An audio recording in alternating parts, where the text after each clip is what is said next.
in the process of selecting a new EMS chief and a clinical education specialist. While we all recognize, obviously, that the chief position is vital to the operation, the clinical education specialist is as well. This position is in place to ensure that we have a robust quality assurance program. This person schedules and teaches multiple basic and advanced level classes. Those classes also, I would point out, are available to all our fire departments if they want to attend those, and also provides educational outreach in our community. Once these two positions are filled, I will have those employees come here with me and have introductions here at the board meeting. We're communicating and regularly meeting with Scott Markell at the dispatch center, along with Tom Lloyd and Brad Baker, to ensure that any areas of improvement are identified and that we're quickly remedying that. Within the past week, I've spoken to Chief Whitfield of Pace and met with Chief Kanzig of Midway. I also attended the Santa Rosa Firefighters Association meeting yesterday, talked with all the chiefs there. I'm currently collaborating with the fire chief to just continue looking for ways that we can improve the system, so we're all working together to try to do that. So more to come there. We're talking through several things. Hopefully we can put some of those in action here pretty quick. We're also regularly meeting with and mitigating any issues with our local healthcare partners, such as Santa Rosa Medical Center and all the freestanding emergency departments in the county.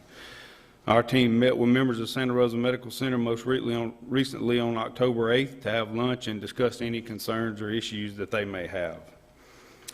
We've also been working with the fire chiefs and dispatch to solidify an efficient and safe posting plan for the continued use of the BLS 911 ambulances in the system. These have already proven effective at interceding when citizens are in need of medical assistance, and by continuing to refine the criteria that warrant a BLS response, we are freeing up ALS units to respond quicker to higher acuity patients. When I say ALS unit, I'm simply meaning that unit has a paramedic on it. We're also in the process of doing a lot of renovation to our Post 1 building. That's just to re-energize the work environment, ensure it's up to par where it needs to be. So as you pass by our Post 1 location on Avalon, you'll certainly see a lot of work going on there. With that, I'll kind of stop and answer any questions you all may have. Questions from, I know there was one comment, maybe you could, there was an email not too long ago about coverage up north. Can you talk about how any areas you're still kind of not meeting the coverage requirements or response times in? Yes, so that was brought to our attention, and immediately after that, Captain Vincent went and met with Scott at dispatch, and the posting plan was refined to ensure that coverage is up there. And since then, I haven't heard any further issues. Okay, great, thank you. Commissioner Wright. Thank you. Thank you for coming out and giving us an update. I do appreciate, and I think the entire board appreciates the effort you guys are putting in to try to address the staffing issues. You're no different than in every other industry right now. Everyone's suffering, but you're making an effort to make it right, so I appreciate that. Coming from District 5 and representing District 5, I know you're aware of it's the most densely populated by square mile district we have in the county, and traffic is always an issue just based on the geographic situation we have there, right? And we've got few ways in and off that peninsula. Very fortunate that we have Midway Fire down there that has at least one paramedic on every truck, every shift. And I know there's been some communication between you and Midway, and I just would encourage you to continue to work with them. I know it's been difficult for them at times where they've had to pull a truck out of service because they've had a paramedic have to ride one of the ambulances to the hospital, and just for the general public, that's what they need to do. But it oftentimes takes a firefighter off of one of Midway's trucks for a number of hours, and they also have to arrange transportation back to the fire department. So I would just ask you that you guys continue to work with them and try to be good partners. But I applaud your efforts, I really do. Yes, sir. Thank you for that. I would like to add, if you don't mind, starting next week, I'm going to institute a full-time ALS staff quick response vehicle into the system. And so that's going to mitigate some of what you're speaking of there. That unit will basically serve to support those BLS units in the system and then intercept them if they have to be sent to an ALS call to provide ALS care and go to the hospital, and mitigate what you're speaking of in terms of the firefighter having to ride in. I'm going to continue working with Chief Kanzig down there, and hopefully here soon we'll have something else we can announce for Midway.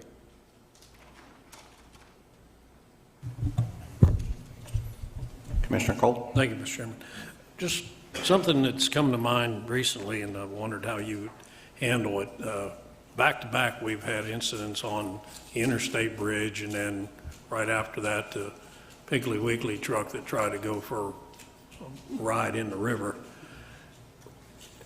Knowing how much traffic, if there's an incident on the interstate, how much traffic gets diverted through Milton, what is your contingency plan for basically that? East Milton becomes a isolated area at that point with no way to get to it. Fortunately, that hasn't happened where we've had 2 incidents at the same time, but with that amount of traffic, it's easy to see that something could occur. And I didn't know if you, when you heard, there was an accident on one of the bridges, lanes were closed, if you divert any resources over there. Right. So, Commissioner Cole, this comes from the strong working relationship that I speak of that we have with dispatch and with Scott, and the constant communication we have. So we have plans in place to where if that happens, and obviously Avalon's going to start getting stopped up pretty quickly, and Highway 90, there'll be tweaks made to the posting plan in order to ensure that we have resources placed when those type of things happen, because when they do start diverting off the interstate, we know where the traffic's going to flow, and so we can adjust the posting plan based off that when those incidents occur. Yes, sir. Any other questions? Thank you, sir. Appreciate you giving us that update. Okay, we will move on to County Administrator. First item, scheduling of regular and work session meetings. Devan? Mr. Chairman, I would like to recommend that we go back to a meeting schedule where we have a committee meeting in the first part of the week and then have a regular meeting in the latter part of the week. We have been looking at the calendar. We have not come up with an exact schedule how that would look yet, but would like the board's blessing and come back to the next meeting with an actual schedule and calendar of how that would work. But we would like to change back to that schedule so that we do have a committee meeting and a regular meeting. Thoughts? Commissioner Wright? So just for the public's sake here, the regularly scheduled work sessions that we have would be eliminated. We'd go back to a Monday committee of the whole meeting, basically, and a Thursday commission meeting. That would be my alternating intent. every Yes, other sir. week.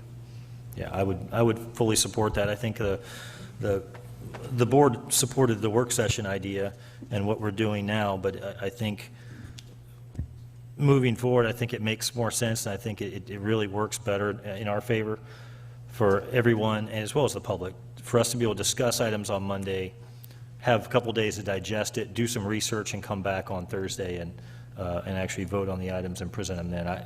I would fully support the idea. I think it'd be more transparent, and I think it would give us more time to digest the information. Commissioner Calkins? Thank you, Mr. Chair. Yeah, I think it's a great idea. I appreciate y'all, bringing it up. My thoughts is, maybe every 3 weeks instead of every 2. Just an idea, but I'll go with whatever the board goes with, and so that's a thought. Mr. Cole? Thank you, Mr. Chairman. I'd support that idea. I couldn't support every 3 weeks because we get too much. We see, like during November, December, how backed up we get. So I think we certainly need to meet that often. My question would be, would we still, and we're seeing a lot of folks coming out after work now. I've been on this board long enough to know that we tried evening meetings for a while and they didn't work. They weren't participated any more than day meetings. But since we've tried this new the way we're doing things, we're seeing a lot of participation in evenings. So I'm okay with the Monday, Thursday, but I think we still need to schedule maybe every other one evenings. Staff would have to work on that, but I think it's only fair to the public, now that we've started having these 4:30 meetings, not to get away from that. So. And Yep. then also South End meetings, Yep. start implementing them again, so. Yep, with the repairs to Tiger Point, we'll be getting that back into rotation. I'm good either way. I'm here, to serve. So Monday, Thursday is fine with me every other week. I agree with the other two. We get too much business ahead, and I'd hate to see a contract or some action sit for 3 weeks, without us being able to take action on it. So I think, and definitely, we must keep some form of evening meeting, because obviously it's been well responded to, so. Okay, I appreciate that, and we will take that into consideration. And just to clarify, we would still have work sessions as the need arises. We have done that Workshop. all along, have a workshop if there's a big item or budget or something like that. But they would not be regularly scheduled work sessions. Yep, and then, obviously, with all the other meetings we have, deconfliction as best we can with TPOs and estuary boards and all the other things we sit on would be taken into account. So sounds like you've got the will of the board to bring us something back for that, Grant? Yep. Could I ask one quick question? I'm sorry. Commissioner Wright. I would assume this is something for starting 2022. We would try to start it in January if possible. At the earliest, December. There's only one meeting in December, but either December or January. Okay. Yes. Commissioner Calkins. Thank you, Mr. Chair. Yeah, I agree with the board. I just want to say thank you for, coming up with this and being proactive, and this will be better for the citizens. And again, I'm appreciative on this. Okay, next we'll move on to Animal Services update. I believe, Brad, you're going to give us an update. Yeah, I just want to let the board know, if you're not aware, that Dale Hamilton transferred over to our inspections department, working under Tambry as a plans reviewer, which is where he came from years ago. And he was an employee that got caught up in that downturn, and when we laid people off, and we worked it out where he could go to Animal Services. It's just a better fit for him and his family with a lot of the challenges he has going on right now, so we wish him well over there. But I did want to, I took over, put public safety, took over Animal Services several years back, and we did all the changes there, met with best friends, the best practices, et cetera. And at that time, in talking with Dale, he was just not interested in the shelter management side of things, so we went with a shelter director and an animal control director. And I guess hindsight's 20/20. Maybe that wasn't the best idea, so shame on me. I'm sorry. We should have went a different route, but we need to go back to Animal Services Director, have one leader over that to make sure that the animal control officers and the shelter are both focused on our mission. So, that's where we'll be going back to. And then I just wanted to also highlight the challenges there. We are short-staffed, as we are with many of our departments. And you can see with many restaurants and everywhere else, people are just short-staffed. So, we're at full capacity. We've been trying to do innovative things to keep our live releases up, but there are some challenges that I want to highlight to the board tonight. I think there's a need that we need to adjust some of our hours there. Maybe open at 1 o'clock instead of 11:30, and that way it'll give our limited staff more time to care for the animals that are under our care, and then maybe even consider another day closing. And then of course the big one would be if we could just limit the intake. We went to, in the past during COVID, we went to scheduled intakes. Obviously, if there's a stray dog, aggressive animal, anything like that, we're not talking about that. But I think there's some processes that if the board would support, we could make some changes to get us through this tough time over at Animal Services. Okay. Yeah, I mean, the transformation we've seen, has been phenomenal, but challenges do pop up, and you got to fall back and adjust sometimes. So, I'm comfortable with you working with that staff and bringing us back proposals to that. In the interim, I know Dr. Megan's doing great things, and I don't want to heap any more on her than we already do, but you think she might be interested in being an interim director until we sort it all out, and just so we have that leadership down there, because now that you're up here and Dale's gone, you know, Yeah, and Dora has been stepping up, so I do want to give her kudos, but it does leave us some leadership holes out there, and I've had a little bit of discussion with Dr. Megan over the years. I think her concern is to still be able to focus on her family with her young kids, but I can surely talk to her. She is a contract employee with us as veterinarian services out there, so we could look at that if that's the board's desire, and I can have that discussion with her, and if she's up for that, we can bring a contract modification back to the next meeting. any comments from fellow board members?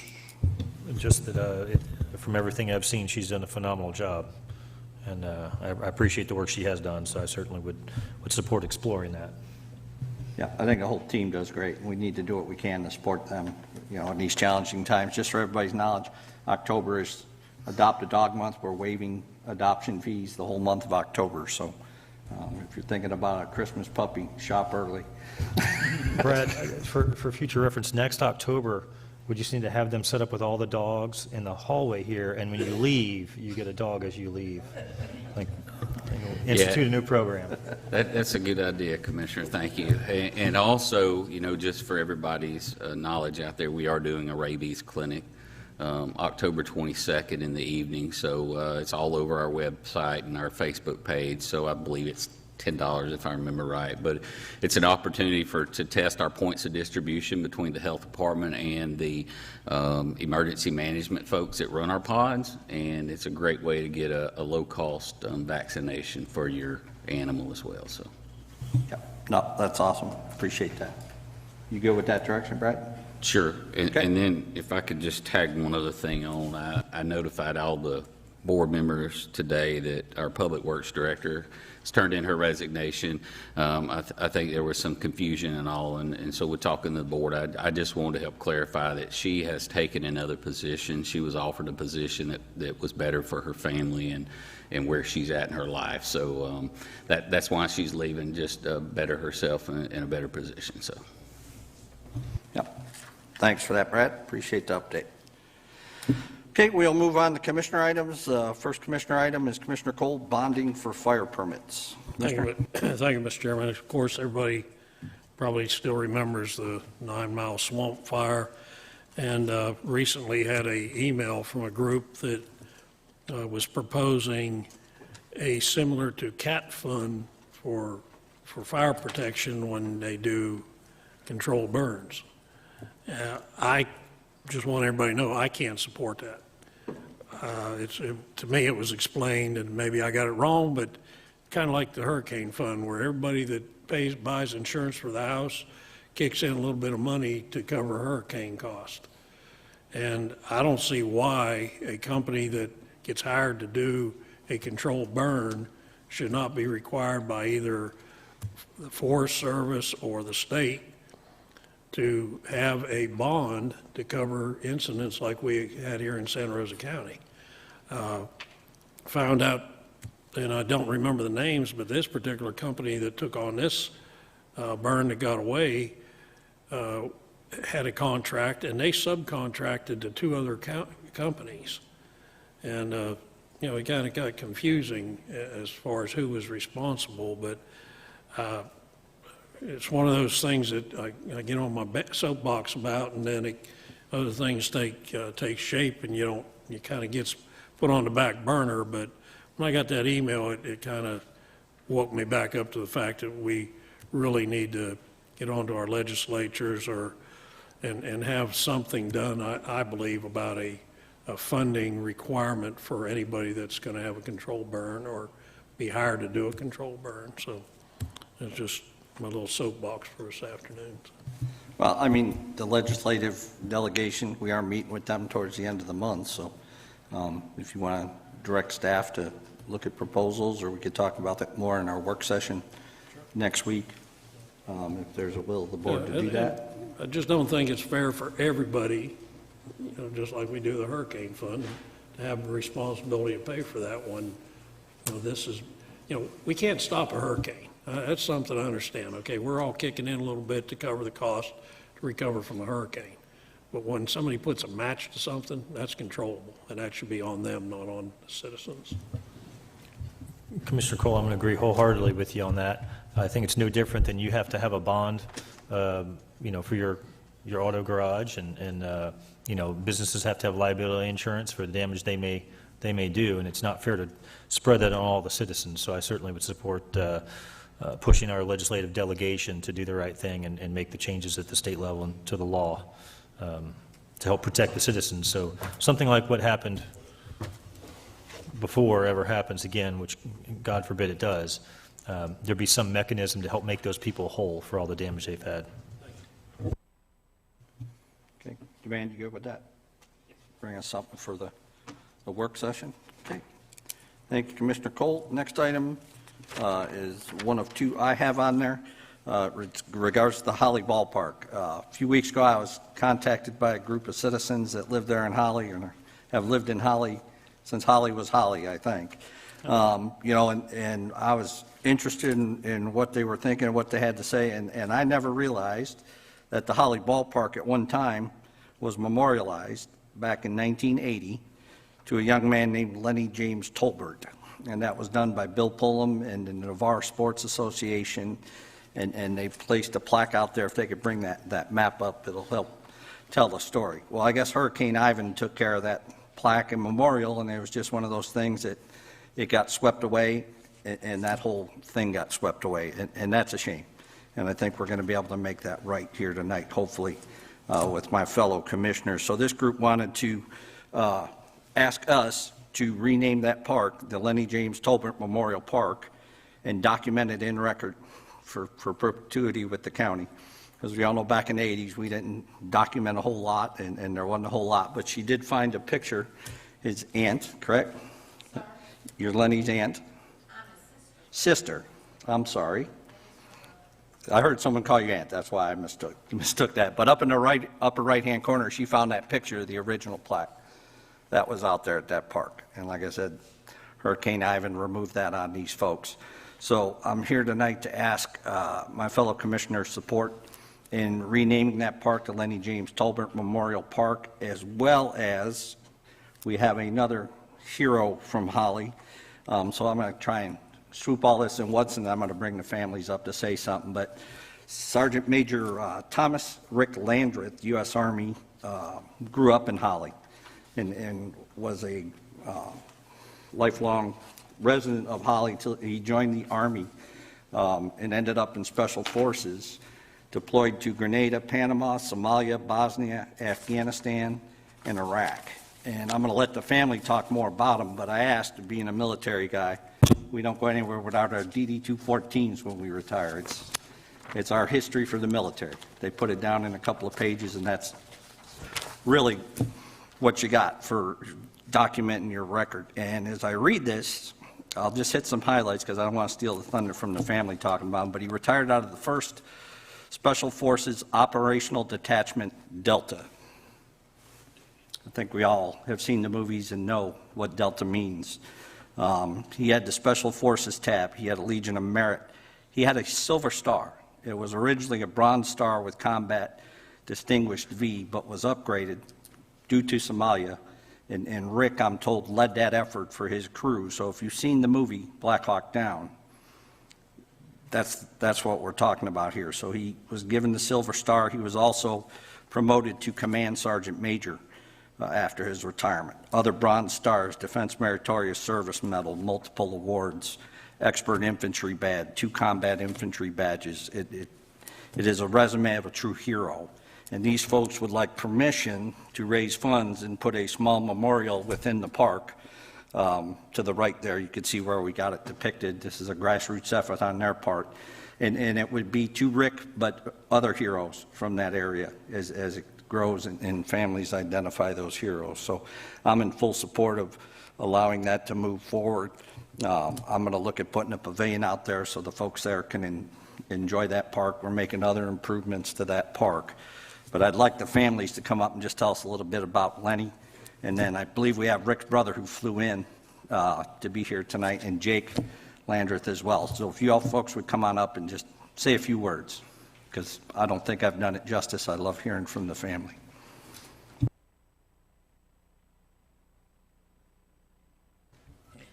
Good evening. I'm Kathy Talbert Blankenship. Lenny was my baby brother, born and raised in Holly. He was on a ball team my dad coached, which was Holly Navarre United Churches.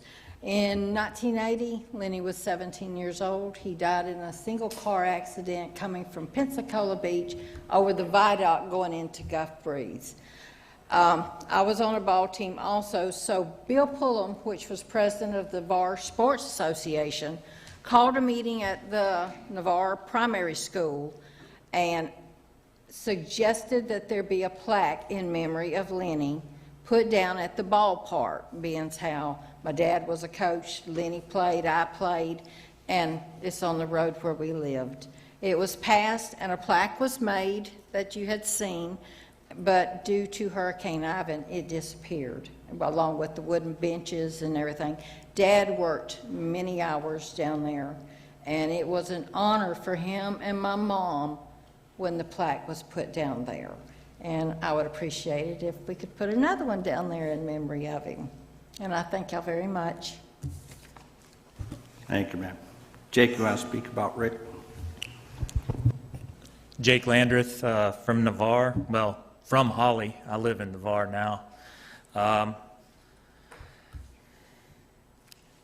Rick Landreth was born on April 1st, 1957 to Tom Landreth and Peggy Broxson at Eglin Air Force Base Hospital, and he was raised in Holly, Florida. Like most Holly boys, myself included, he grew up fishing on the East Bay and at the Yellow River. He swam out at Boiling Creek, now on Eglin, and he deer hunted the West Range, and more or less generally did what we all did growing up here, enjoyed what back then was a very wild Santa Rosa County. After graduating from Milton High School, he enlisted in the United States Army, where he went on to serve for the next 30-plus years. And instead of hunting deer, he would go on to hunt for Manuel Noriega in Panama in the 1980s, for warlords in Somalia in the 1990s, and for Osama bin Laden in the early 2000s, where, incidentally, he would save one idiot 19-year-old private nephew from an al-Qaeda ambush in the Shahikot Valley. Rick wasn't an ordinary soldier. He was one of the elite. A member of the unit, JSOC, or for us 80s kids, what Chuck Norris called, and what you just talked about, Delta Force. He was on the ground when our entire nation watched on TV when his dear friend Gary Gordon was killed, risking his life for his fellow soldiers in the incident we all know as Black Hawk Down. He also rode with the horse soldiers into Mazar-e-Sharif, Afghanistan, and he answered the call to 100 other missions that never will make it to the movies. He was also their sergeant major. He was the old man, the senior enlisted man in the unit. He led, trained, and mentored multiple generations of the bravest, brightest, and most dedicated young officers and enlisted men in the United States Army. During the course of that career, as you heard, he was awarded a couple of Bronze Stars, one of which became a Silver Star, and multiple other awards and honors. But he also laid to rest many of his brothers in arms, the young men he had trained and served and bled with. Last year, in October, we buried him in Bobby Lee's front yard at Arlington, amongst the many other Americans who gave everything to our country. When our cousin Tim Talbert proposed doing something to honor Rick this past year, we thought the old Holly ballpark was kind of the place. Those of you guys that know Holly, there's not a whole lot of big public spaces in there. But we learned about the 1980 effort to dedicate the park to cousin Lenny, who had passed before I was born. And we thought the best way to approach this was to honor both of them. Uncle James helped to raise Rick. Rick and my Uncles Tim and Mike, and they ran all over out there with the Talbot boys, and I did too, and we're all family. And so it made perfect sense to us to say, you know what, we've got this space in Holly. I played baseball there in 9th grade with Navarre High School because we didn't have a ball field to play at. So why not make this a place where the people of Holly could come together and to honor not just Rick, but the rest of the community. So as you heard, we're asking you guys for something fairly simple. We're asking you guys to support us in honoring our community. You would not believe the number of people, and I'm sure the rest of the county has this too, the number of people who have served our nation that came from tiny little Holly. All of my great uncles, many of my cousins, distant relations, from names like Broxton, Talbot, Wells, Anderson, Harville. If you ask any family in Holly if they've served and honored this country, then you're going to get not only an answer, but one hell of a story.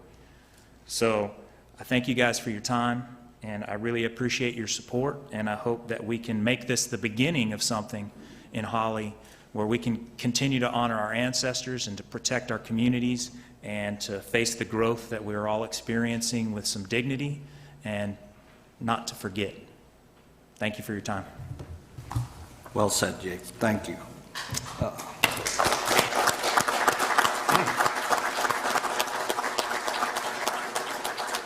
Yeah, would you like to say something? Just quickly, Jake came to our public Preserve Navarre meeting about 2 or 3 weeks ago and presented all of this information to our group to tell us again the history from this area. And I just wanted to express our full support, our group's full support for this effort. We believe that it's really great and our community needs it.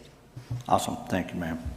Okay, so before I get to the next item, I'd like to get this one approved. So I would, and I think we'll just do a simple voice vote. I know we got the new machines, but I think that we dedicate the Holly Ballpark, the Lenny James Tolbert Memorial Park, and set aside the location depicted for a memorial in honor of Sergeant Major Thomas Richard Rick Landreth. All those in favor say aye. Aye. There you go.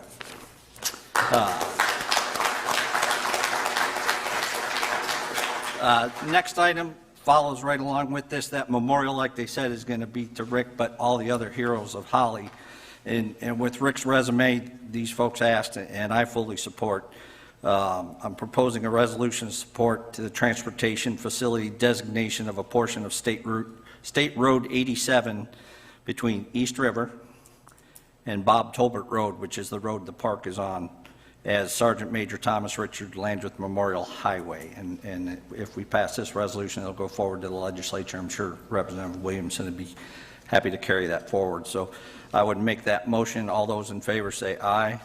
Aye. Opposed? We will sign that resolution. I do have some certificates since you folks came up.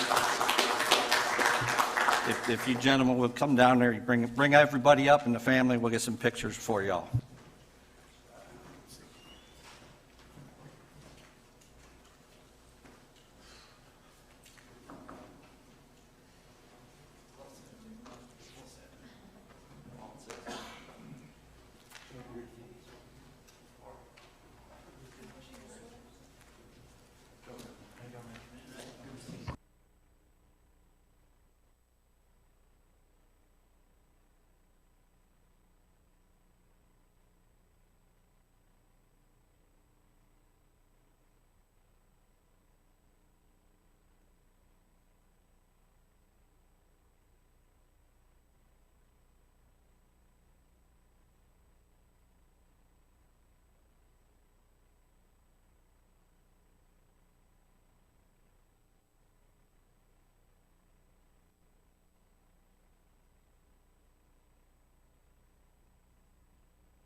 Mr. Chairman, if I might, before the folks from Holly get away, Go ahead, Commissioner. I got some good news and some bad news. If you like being in Holly and like being in District 4, I got some bad news. If you like being in Holly and like District 2, I got some good news. Due to the last census, and I'm a little premature on this, but since everybody's here, I'm going to go, if it's approved by the state legislature, Holly will become part of District 2. And that's not any of our doing, that's because of the census. District 4 has grown, District 2 hasn't grown as fast, and this year's the census, that would be the only changes on the whole county. And again, that has to pass legislature and some other muster, but saying that, and Commissioner Peach, I'd be glad to partner with you on that pavilion you talked about. So, Awesome, well, there we go. so I mean, I hate the thought of losing y'all, but I was just going to ask him the same thing. Let me still be a part of this effort so we could finish it. But now you got the power of 2 commissioners working with you on that. So, and that'll all come out in the end of the month meeting. But thank you all for coming up. Please drive safe going home. You're welcome to stay for the next few hours for the meeting, or I think you would rather. You're welcome.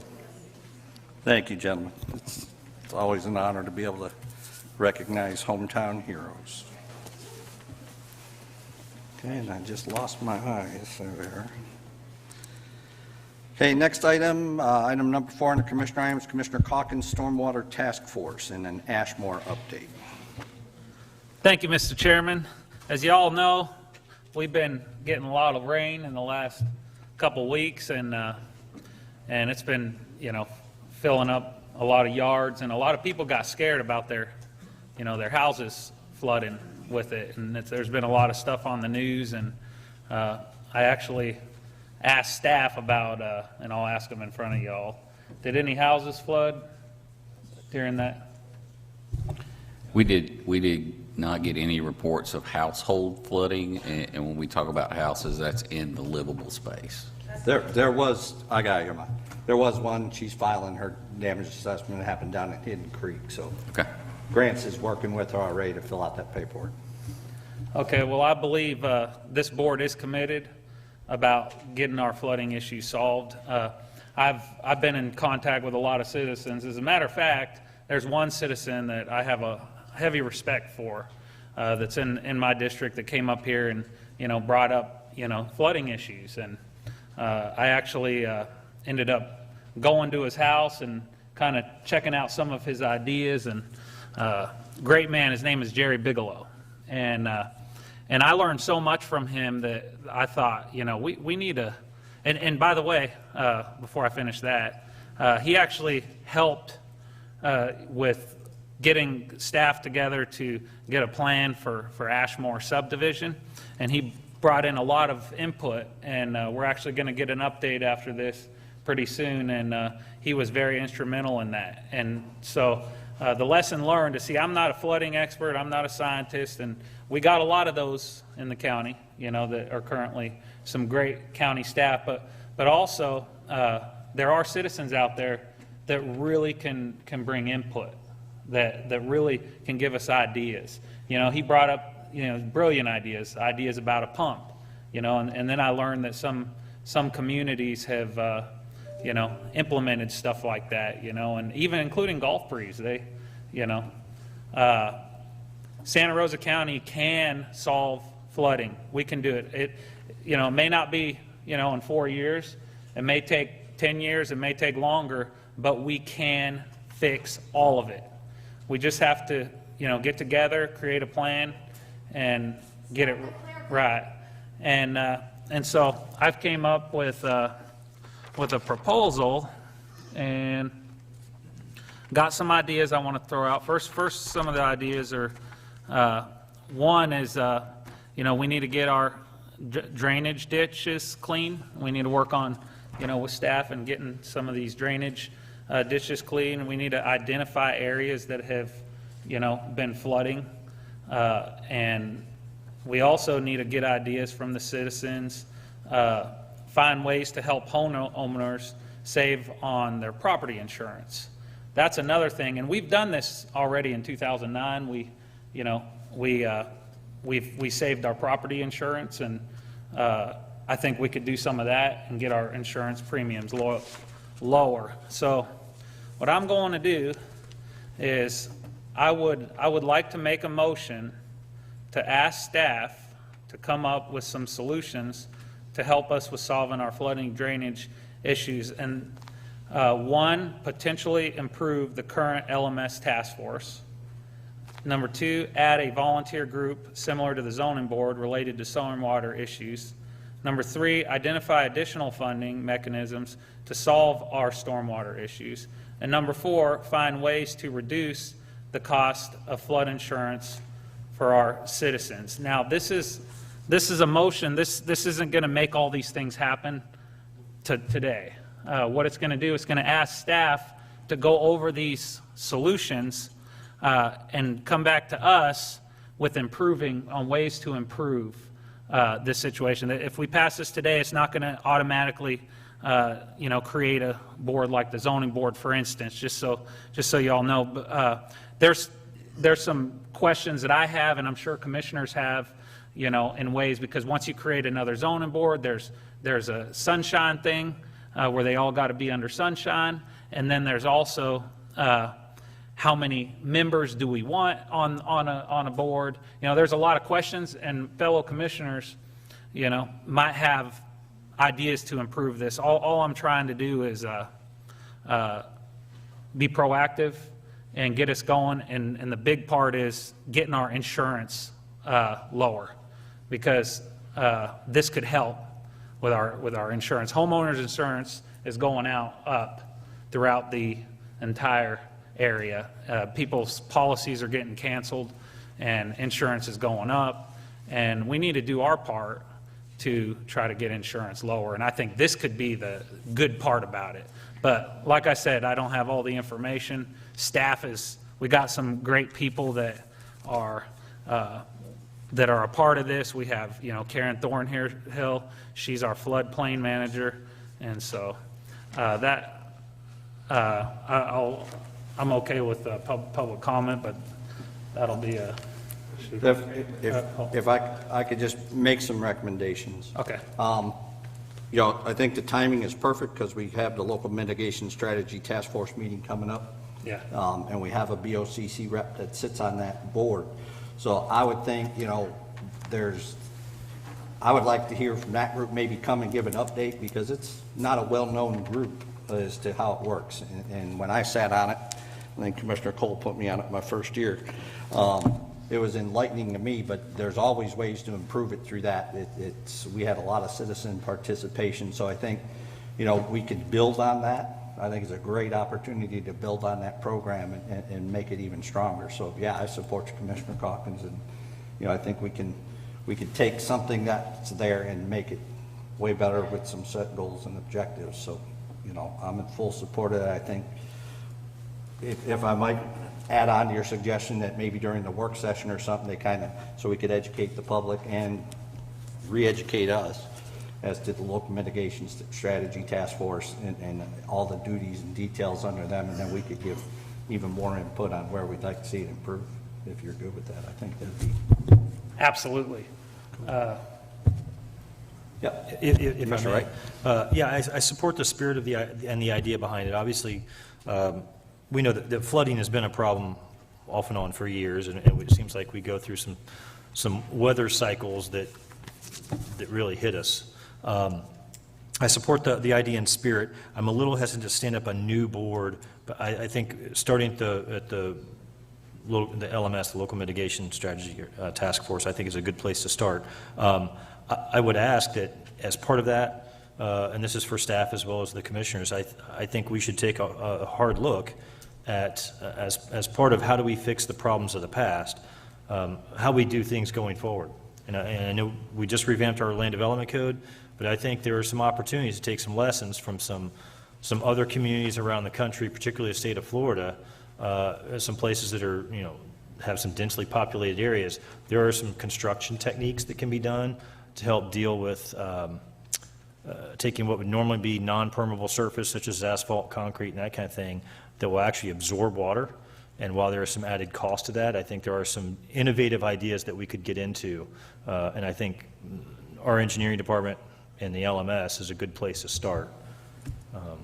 So I certainly support the effort behind this. I appreciate it, and this motion is basically to submit the staff ideas, and, you know, it's not, like I said, the volunteer group is not official on this meeting, but your input's important, and, because we're all a team, and we all want to solve these issues, and so this is the start of that, and to lower insurance rates, and so I appreciate, you know, fellow commissioners' support on this, and Since, I mean, I was going to bring this up under ops and safety number 9, which is nothing to do with flooding, it's sidewalk right-of-way mowing, but it's an avenue where we augment our public works crews to mow the grass and keep the grass cut, because we all know how overworked they are. I think, and I've mentioned it to Brad briefly, but if we can, ask him to bring something maybe to the work session, but we've got $30 million in American Rescue Plan Act that we agreed needs to go towards stormwater. You know, and I'm not talking replacing our public works, because Lord knows we can't survive without our public works, but I think we owe it to them to give them the most help we can. And I'd be interested in a type of ditch clearing and pond cutting contract, much like we do the sidewalks, because as they fall behind, those things tend to slip. And I think we've got an opportunity with this Rescue Plan Act funds to maybe help them catch up, you know, maybe not fully, but as much as we can, and take care of those quick issues with a simple requirements or an asset management type contract where we know we got to get these ditches cleaned. Public Works is busy paving roads or working on something, and we could utilize those funds to get to the issues. We know where the hot spots are. You know, I've seen Dr. Gallagher's hotspot maps, and yet we have the data. And now we have some funds, I think, that we could put to good use for that. So I was going to piggyback on the mowing contract, but I think, you know, if Brad could bring us some proposals or ideas to the work session next week, we could kind of zero staff in and maybe get some of this going. Commissioner Wright? Yeah, and I think we all know the hot spots in our districts as well, right? We all drive the districts. We see the areas. We speak with residents. Sometimes it's in our neighborhoods or neighborhoods directly adjacent to us. For the record, I know the administration team knows, but I will not be in town. I'll be out of town on business for the work session. So for what it's worth, as much as I hate to miss that conversation, what I will do is I'll give Brad and Devan some comments and ideas so they can at least present them. So I'll kind of be there, you know, from afar.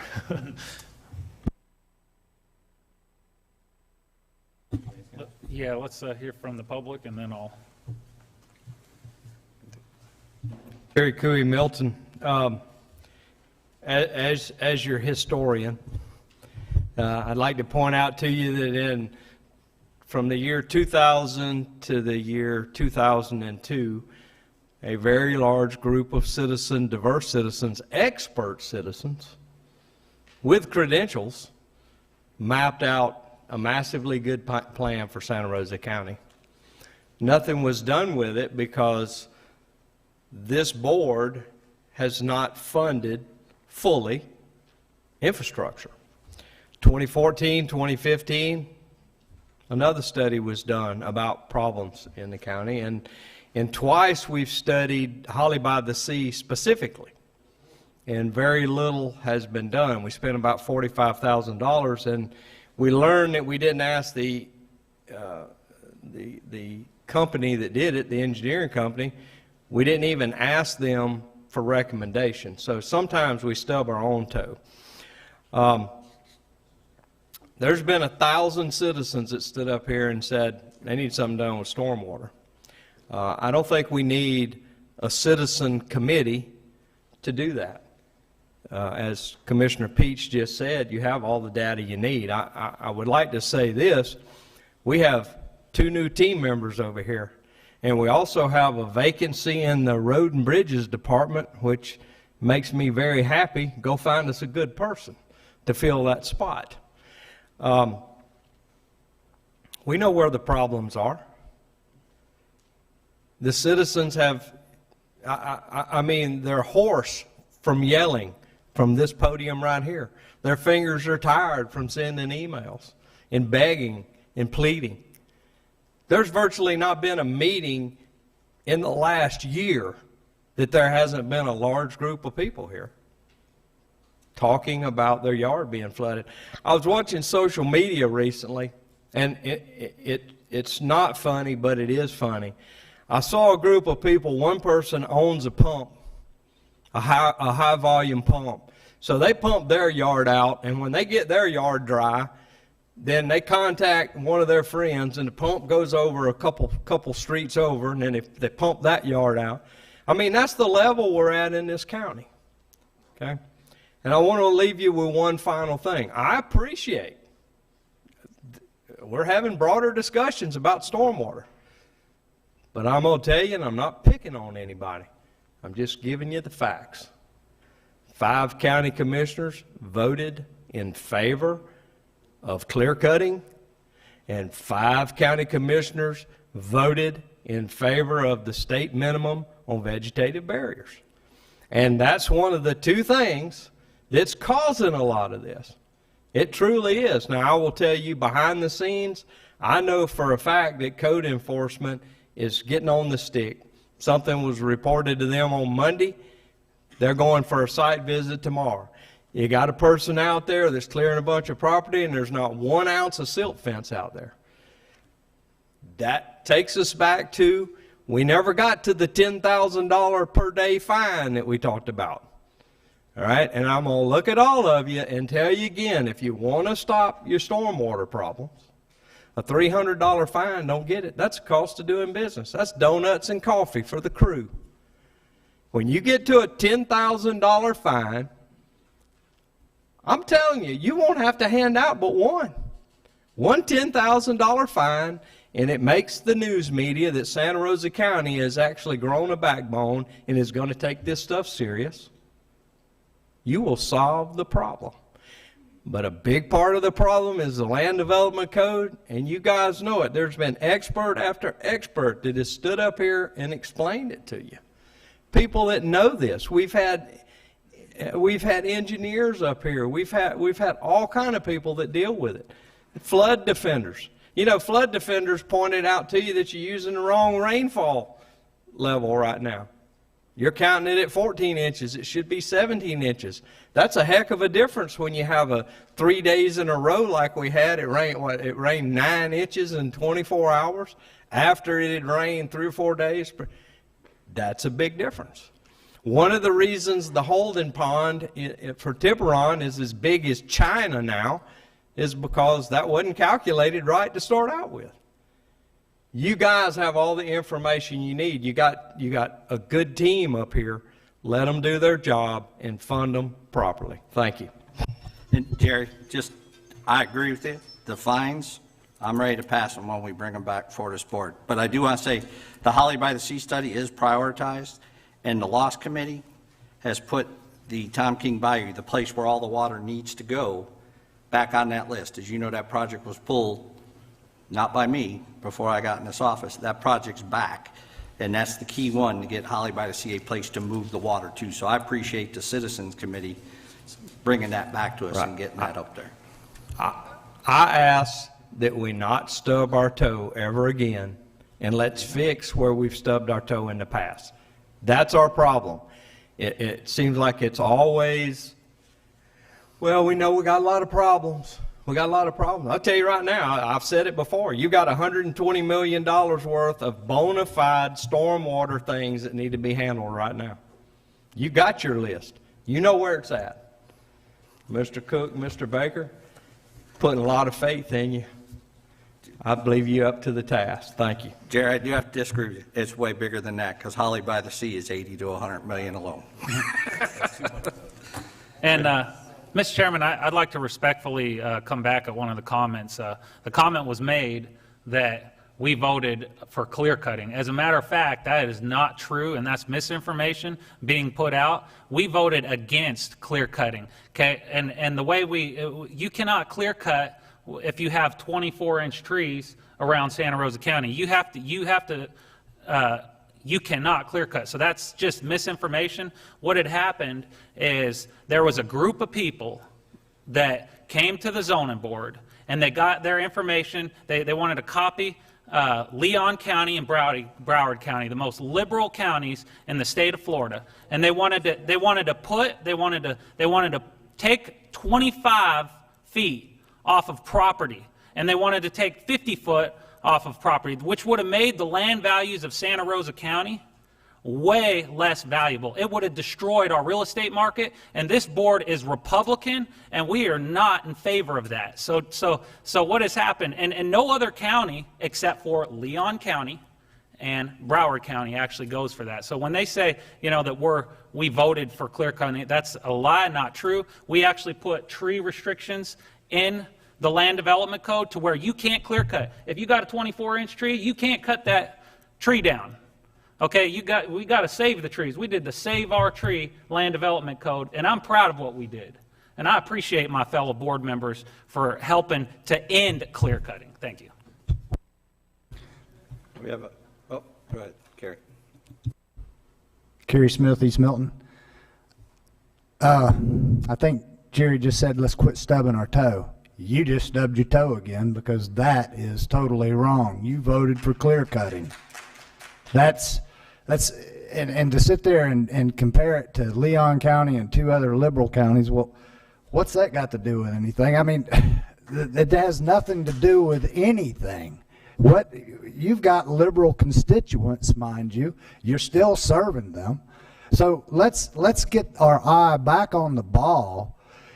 Clear cutting is clear cutting. If you're out there protecting those heritage trees, that's what they're called, by the way. They're called heritage trees.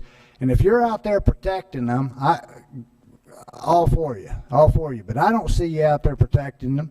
And I know for a fact, being in real estate, that trees accidentally get pushed over by excavators all the time. Still my turn, Commissioner. Still my turn. I'll give you your turn. I promise I will. But for you to sit there and blatantly say you guys did not vote for clear cutting, and then you're saying private property rights have something to do with the 50-foot barriers, that's another misnomer. You're sitting there saying that the neighborhood next to that 50-foot, that new neighborhood, doesn't need 50 feet to keep them from flooding. That's called private property rights as well. So I've got 2.5 minutes left. I can just keep kicking this stump and stubbing my toe like you are, but I'm going to stop.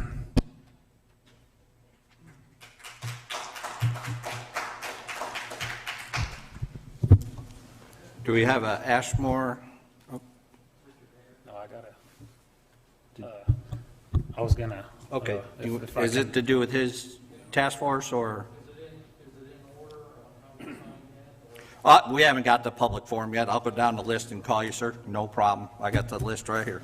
Okay, I just wanted to, I did a motion with this, and I think we all, staff, okay, yeah, I'll repeat my motion. Okay, I would like to make a motion to ask staff to come up with some solutions to help us with solving our flooding and drainage issues. Number one, potentially improve the current LMS flood task force. Number two, potentially add a volunteer group similar to the zoning board related to stormwater issues. Number three, identify additional funding mechanisms to solve our stormwater issues. Number four, find ways to reduce the cost of flood insurance for our citizens. And I would like to do so without objection. Yeah, I'm going to object just for wording's sake. Rather than try to stand up a new task force, can maybe we word it more of a, we're giving board direction to staff to shore up the LMS task force, work to identify additional funding mechanisms to address the stormwater, our known stormwater issues.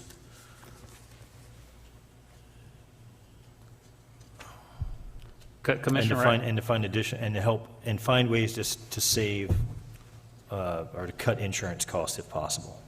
Rather, because Yeah. I feel like putting specifically standing up a new committee, I think may be a little redundant, and I think it's asking staff for an actionable item that I think the problem is using the term possible, but that's just my opinion. Yeah, I put potentially, but after hearing, your statement, I could just strike that, that particular thing and then would that be okay? Yeah.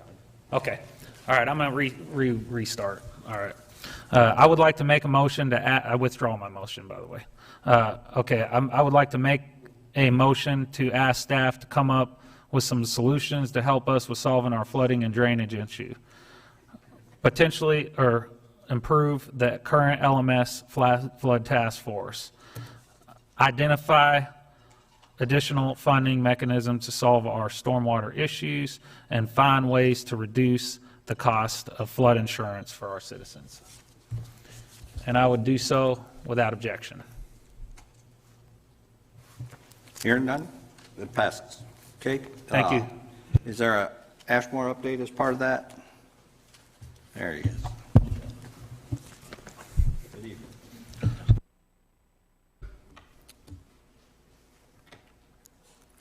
Good evening, Commissioners. Mr. Chair, thank you for the opportunity to present our updates and status for Ashmore and Garden View area drainage improvements. My name is Jeff Huggins, Project Manager with Baskerville Donovan.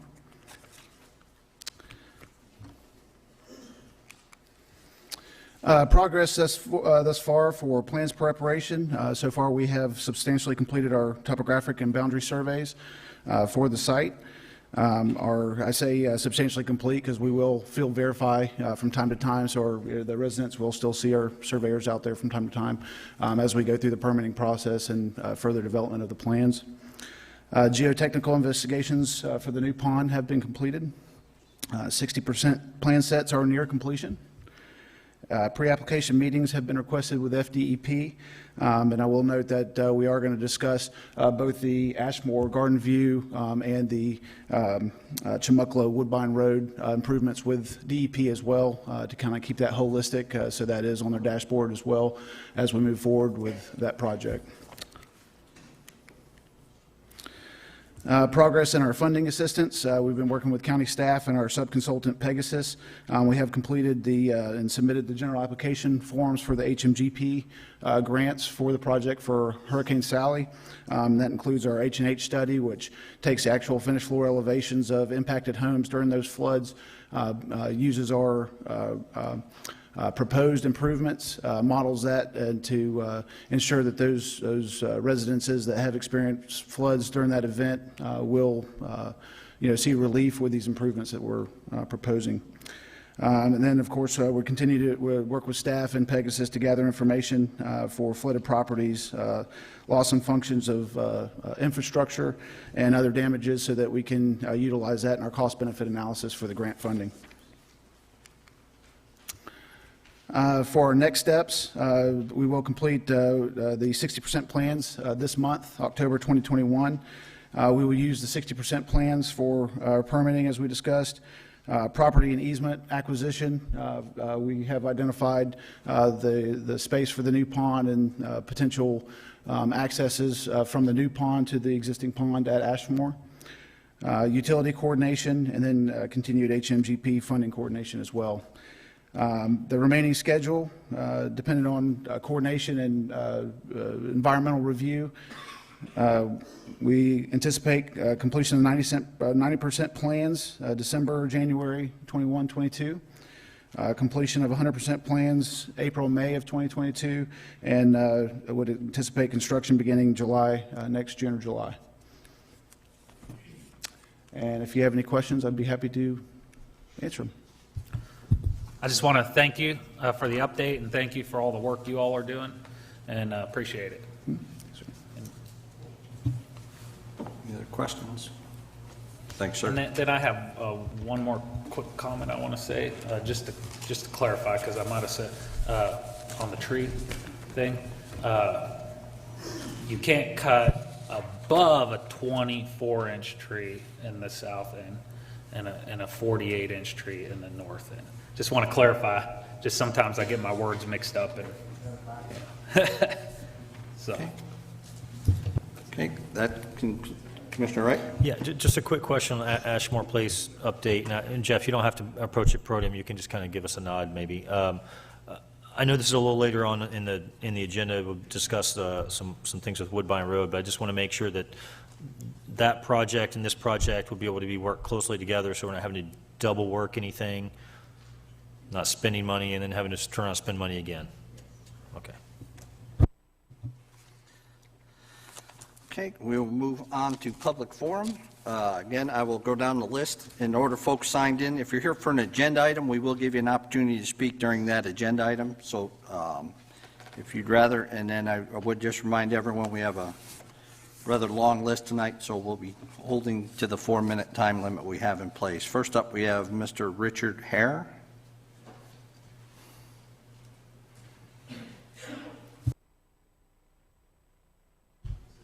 Richard Hare. I live at 5828 Westmont Road. I've lived there for 17 years. I'm coming before the board to speak in opposition to the Westmont Road extension, which was approved by the commissioners at the special rezoning meeting on 23rd of September 2021. Since that meeting, I've had personal contact with 35 of 38 homeowners on Westmont Road, and everyone that I've spoken to is in opposition to this extension. I believe that the commissioners should reverse their decision about the Westmont Road extension, because this issue was talked about and decided in a special meeting 20 years ago. That was the Board of County Commissioners special meeting on May 22nd, 2001. The board members at that time were Bird Maples, Debbie Dalsey was the vice chair, Don Salter was a member, and also Buck Lee. The agenda item that they discussed that evening was the 2001 R027 rezoning of the Heaton Brothers property, RR-1 to R1. In that meeting, the chair, Mr. Maples, said that he would support a boulevard from the Heaton Brothers property to Commerce Road and into that development, but he would not support going through other subdivisions. Lee also made comment that was recorded in the minutes because a representative from Avalon Estates by the name of Jody White talked about the density, and he said that he understood that Jody White would be upset because of the 4 units per acre, but he wouldn't mind that if they headed north and didn't come through to devalue her property. So he was talking about not coming through Westmont or through Admiral Road. Lee stated that he would like to see it go through Commerce with one of those nice boulevards. Lee also moved for approval of the rezoning request with the understanding that Heaton Brothers, that access road on Heaton Brothers property would go through the northern part of the subdivision and onto Commerce Road, and that Heaton Brothers would be required to make improvements with the proper permits where Commerce Road intersects with Avalon Boulevard. Salter seconded that motion. Chairman Maples said that there will be only one entrance to the subdivision off of Commerce Road. Is that correct? Attorney Dan Hauser said if the board wishes to have these conditions he recommended, if the applicant agrees, that he stipulate on record that if he fails to comply, he would not object to changing the zoning back from R1 to RR2. Buck Lee said his motion included coming down from Commerce, which will have to be a boulevard, but will not be using any other roads. Mr. Heaton said yes, he agreed to the motion. It would be more economical for him. In summation, can I summarize? In summation, I'm requesting that the board honor what the board did back in 2001 and not build this extension down or open up this extension to Westmont Road. I also have a petition that I'd like to present to the board. I understand that I have to give that to... Yes, you and- give it to and she will Sabrina or make- Mr. Cook. She will Yes, make sir. copies for the board. Thank you very much for your time. I appreciate it. Thank you. Thank you. Thanks, sir.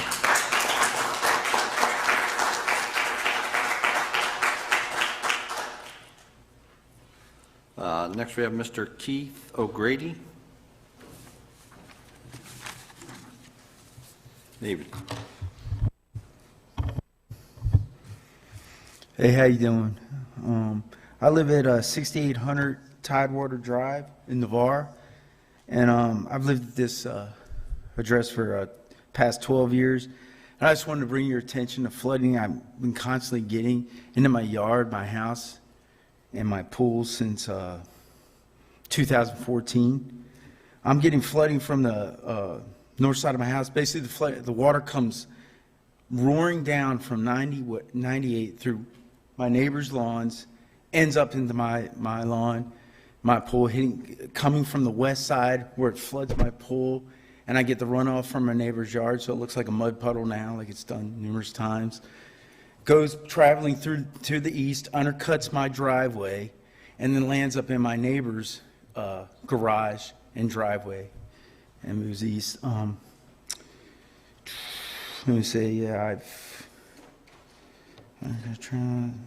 and then with this past storm, the rain stopped, but the water continued to flood till 4 o'clock the next morning. The sun's out and it's still roaring down, flooding my yard. You know, I have pictures. You guys can have these. I don't need copies. Can I give these to you and you look at them? I would like the picture. I also like you to send me electronically, because then we enter these into our system. This has been addressed since 2014 when we had that massive rain in 2014. I've had engineers, I've had prisoners out in my backyard and protected wetlands clearing out the yard, and nothing's helped. And, you know, it's hard to sleep at night when it rains because water just comes screaming through, and it flooded my garage last time, you know, or this past time, and in Sally it flooded my yard and my garage. Luckily, it didn't get into my house. In 2014, it did, and had massive damage in the inside of my house. I'm just looking for answers. I keep hearing, yeah. I just talked to, I didn't recall his name, an individual from Public Works. Some supervisor called me back, and he said, oh, yeah, it's all going to be fixed when the school gets put in. Well, I don't know when the hell the school's going to be put in, when they're going to start that. But I said, how the hell is that going to help? Every house that comes up, including my neighbors, they build up, and I get the runoff. Nobody does anything. Nobody cares. My yard's basically a freak show. People come by. They just come and take pictures. You can look at these pictures. It's horrible. I don't see anybody else's house is that bad off. I mean, it makes me want to move. You know, I've had numerous offers for my house, and they say they'll put in a big barrier, and they're not worried about it. I don't want to. I'm trying to figure out how to do it without screwing over my neighbors. You know, I want to do some type of mitigation, but it's like if I do anything, it's going to push this water somewhere else, unless somebody, comes and fixes it from the source, from 98, because I can't live like this. I'm either going to have to move, sell the house, or do something. I mean, it's just getting too much, That's it. Is this your cell phone on here? Yeah, it's my telephone. On the front? Yes. Okay. Let's hear it outside, so I know you probably Yes. work during the day. I'll reach out to you on my county cell phone and set a time to sit down and talk with you and get these electronically too from you and stuff. So, in fact, I will text you tonight with my contact. Actually, Is that Mr. Chairman, yours? you said Tidewater Drive Yes. behind Lighthouse Point? The water, Yes. the Yes. road on the water, Oh, that's actually down, District 5. that's that cutover. Yeah, Yeah, so I'm at the bottom. I catch it all, that water. I'll reach out to you. I'm very I'm familiar gonna give with you the your area. district, it's that funky layout down there, he actually cheats along the water on me, so Okay. I'm gonna handle it, but if he doesn't reach out to you, you reach back out to me. Okay. But I'm pretty sure Colton will get to you. All right, thanks, that's all I have. Thanks. Ms. Yvonne Harper?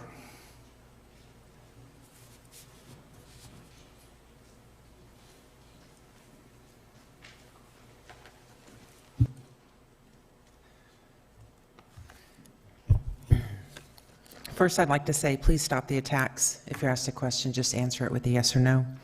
And please, I beg of you, stop with the rhetoric of partisanship. I'm a Republican. You represent all constituents, and that includes all parties from all different political backgrounds. And on that note, I would highly recommend, since you're so keen on quoting, to read George Washington's farewell address, because he definitely talks about parties and what it does to people. So my comments are about the rainwater, and this gentleman brought up such a great point. The rains that we've been getting lately are not anything out of the norm. I grew up in Florida. It's cyclical. You have years with heavy rains, years with light rains. But with each rain that we've been getting, especially since I've been here since 2009, I've noticed that the flooding gets worse and worse and worse. And it's really all for a lack of foreplanning. We know that. We know that there was no foreplanning 20, 30 years ago. And so here we are. So we need to stop blaming past commissioners for failed actions. We all know if stormwater infrastructure had been built 30, 20, 10 years ago to deal with the then present demand and included future demands, there would not be the continual flooding we now experience. But that's the past, so we can't go back. So we need to stop that. There seems to be a lot of disagreement on how to solve this problem, but it does seem there is at least one point all fair-minded individuals can agree upon, which is very little has been done to solve the problem through a comprehensive plan. Stormwater is a connected problem, as this gentleman pointed out, meaning if one area is fixed, that water is going to go somewhere. And so how will that fix affect an adjacent area?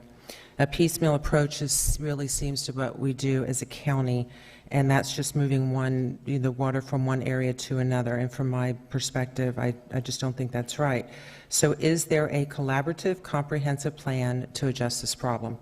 The Baskerville-Donovan study, it was a really good study because it looked at an entire geographical area, not just Holly by the Sea, but the surrounding area. It showed how all the stormwater drainage or lack thereof was connected, and it provided priorities and solutions. In my opinion, this type of study needs to be done for the entire south end and then also for the entire north end, because the county is divided by that Yellow River, so there is different topography, which means, different issues. And so once that is completed, then the improvements must be implemented, and this brings me to funding. We need a dedicated source of revenue strictly used to fund stormwater. Projects that will actually fix this problem is going to cost millions, if not billions in total dollars. State and federal grants are fine, but grants won't begin to cover what is needed to make real improvements. The LOST is a source of revenue, but that's also used for other things.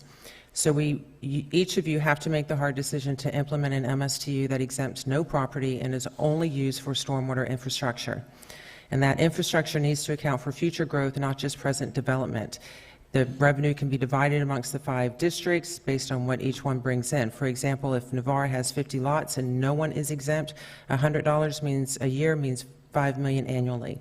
And that steady stream of revenue will go a long way toward getting the engineering studies, the plans, the materials, the labor, the projects started and completed. My point with this is we as a community or county and you as commissioners cannot continue to demand stormwater infrastructure that costs millions of dollars while declaring there will be no increase in taxes. Cleaning ditches is a start, but if there is no infrastructure to handle the water flowing through the ditch, flooding is still going to occur. To demand no new taxes while complaining about a lack of multi-million-dollar stormwater projects is unrealistic and pandering. Local government is the government to take care of local needs, and stormwater management in this county is local. Finally, we need to stop casting all the blame on builders as bad, because we all shop, we all live in homes, and we all have establishments that were built by developers. The lack of real stormwater infrastructure is not the builder's fault. The responsibility belongs to the county. Please accept responsibility that this county has not aggressively pursued improvements implement an MSTU, get a comprehensive plan for the south and north end of the county, and then get to work creating the infrastructure so sorely needed to avoid the flooding that gets worse with each rain season. Thank you. Thanks, Siobhan. Next, we have Nancy Forrester.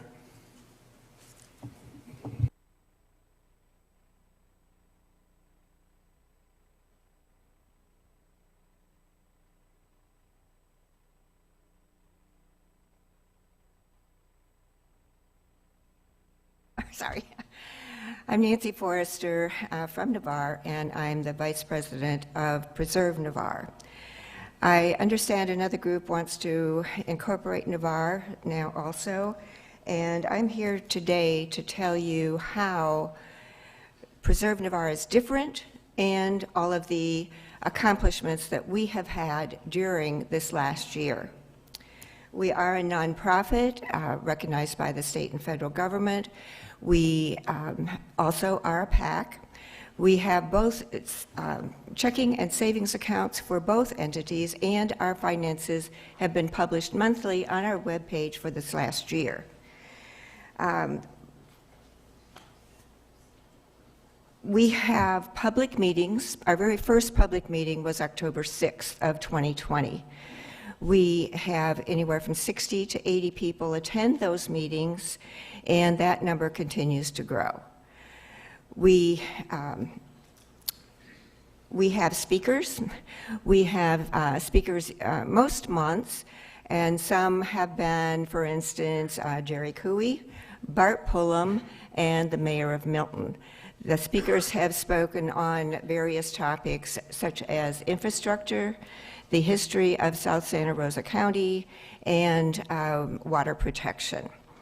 Our very next meeting will be October 24th, and that will feature Dr. Karen Barber, Superintendent of Schools, and she will discuss how school systems and cities can work together on issues that are common to both of them. We have a 5-member board, which meets monthly. We have an advisory panel. We have approximately 90 paid members. The paid members pay approximately $90 a year, and that money goes to our expenses, keeps us grassroots, and also prevents any outside money coming in. We are only dealing with Navarre residents and local businesses. We are members of both chambers. We have items that are for sale for our group. As an example, I messed that up really good. We have shirts, male and female shirts. We have bumper magnets, car magnets that advertise. We have consistently worked with our community and our small businesses. We've appeared at the Pickett's Saturday markets probably 10 to 12 times during this last year. We actually have one of the small businesses, Sunny Sands, that has named a shake after us. We have a Preserve Navarre shake. We have sent people to the Commissioner's office to discuss several important issues such as the Land Development Code, water protection, and grant deadlines.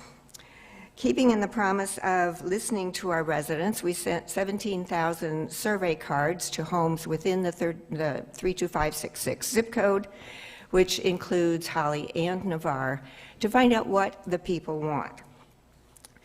We are sending a representative to the Florida Community Redevelopment Association seminar. We have the first initial draft of our feasibility study and our charter. And our director was extremely well received at the Navarre Beach Leaseholders Association's meeting in June. In conclusion, we care about the citizens.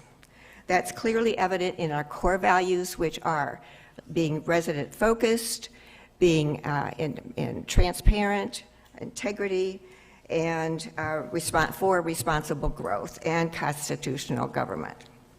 The question is now, look at all of our accomplishments. Nancy, I have to keep you to 4 minutes. We have 20 people tonight, and if I give you 2 more, One more we give them sentence. 2 more. So I'll give you 10 seconds to wrap it up. One sentence more, it's actually.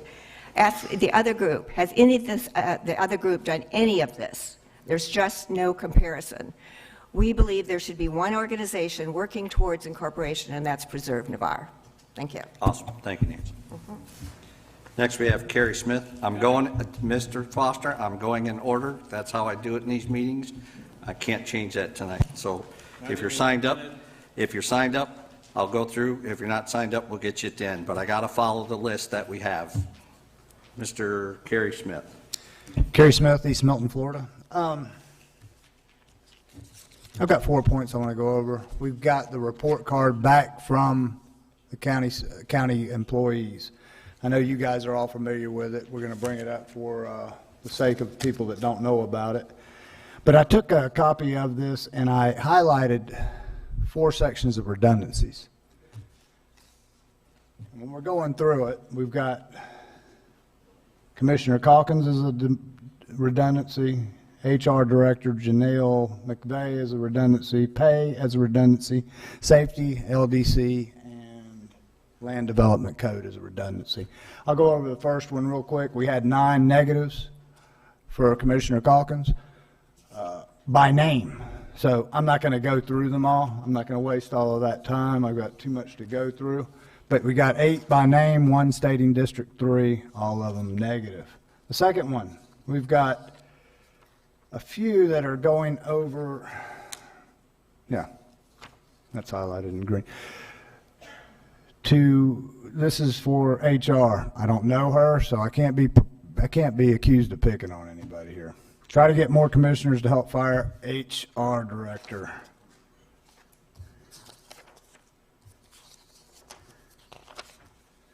They have a problem with HR department, fire HR director. These are all different ones. Fire human resources officer, go back 2 years. Fire HR director. And I believe that's the last one. Seems like we got a problem there. I've got a lot of friends that are on the ground in roadworks, bridge, everything that's outside. I've got a lot of them. They mostly concur with that. Now, to be fair, we had an overall good report card. When you go through the answers, that you had 7 different variations of answers, those would have been strongly agree, agree, somewhat agree, neither agree nor disagree, somewhat disagree, disagree, strongly disagree. That all shows a good report card for the county as a whole. But we've got problems when we got pinpoints, and I think it's a real big problem when we have these types of redundancies. Then the second one, the third one we have is pay. Got a minute and 25 seconds.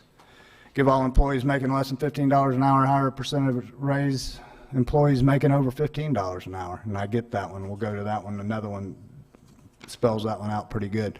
Pay raises for all employees to improve morale, budget increases so we can serve the citizens better. This is one that I really like. Take care of the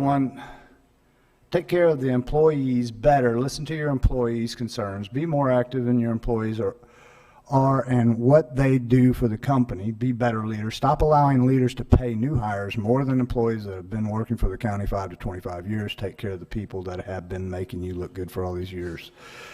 It shouldn't take a survey for the county to find out how their employees feel and need to be treated. Next point, raise pay, then concentrate on infrastructure. That's my 4th point. Would have given some of the longtime employees a raise when hiring people in 2021 that make us over.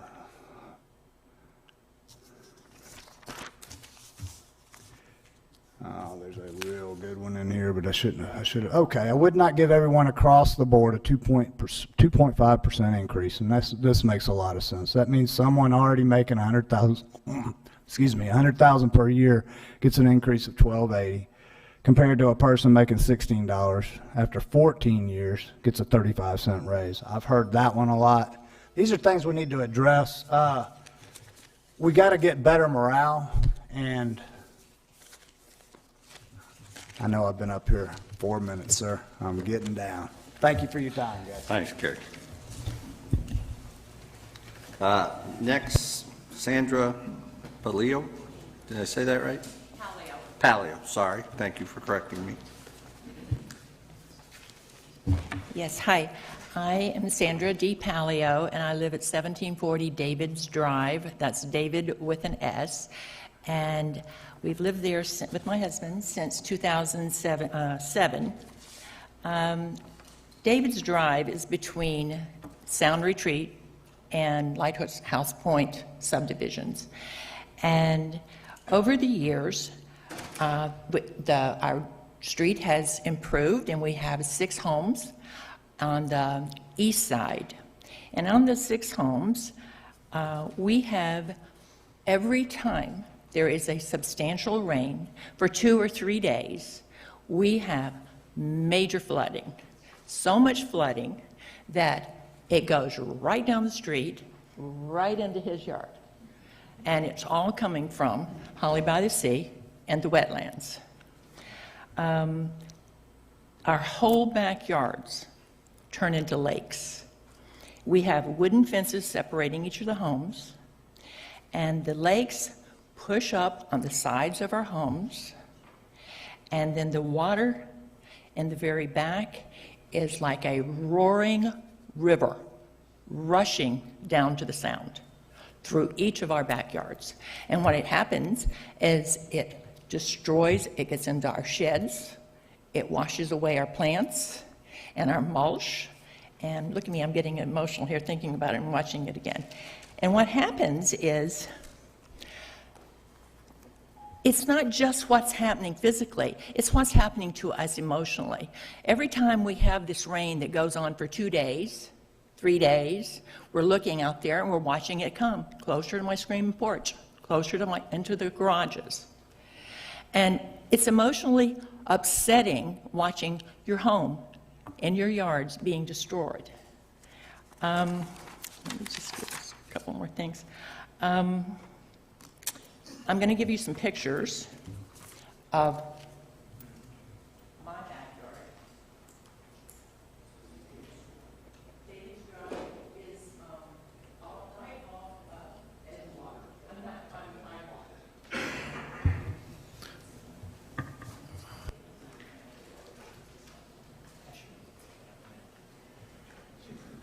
Take a look at the first picture.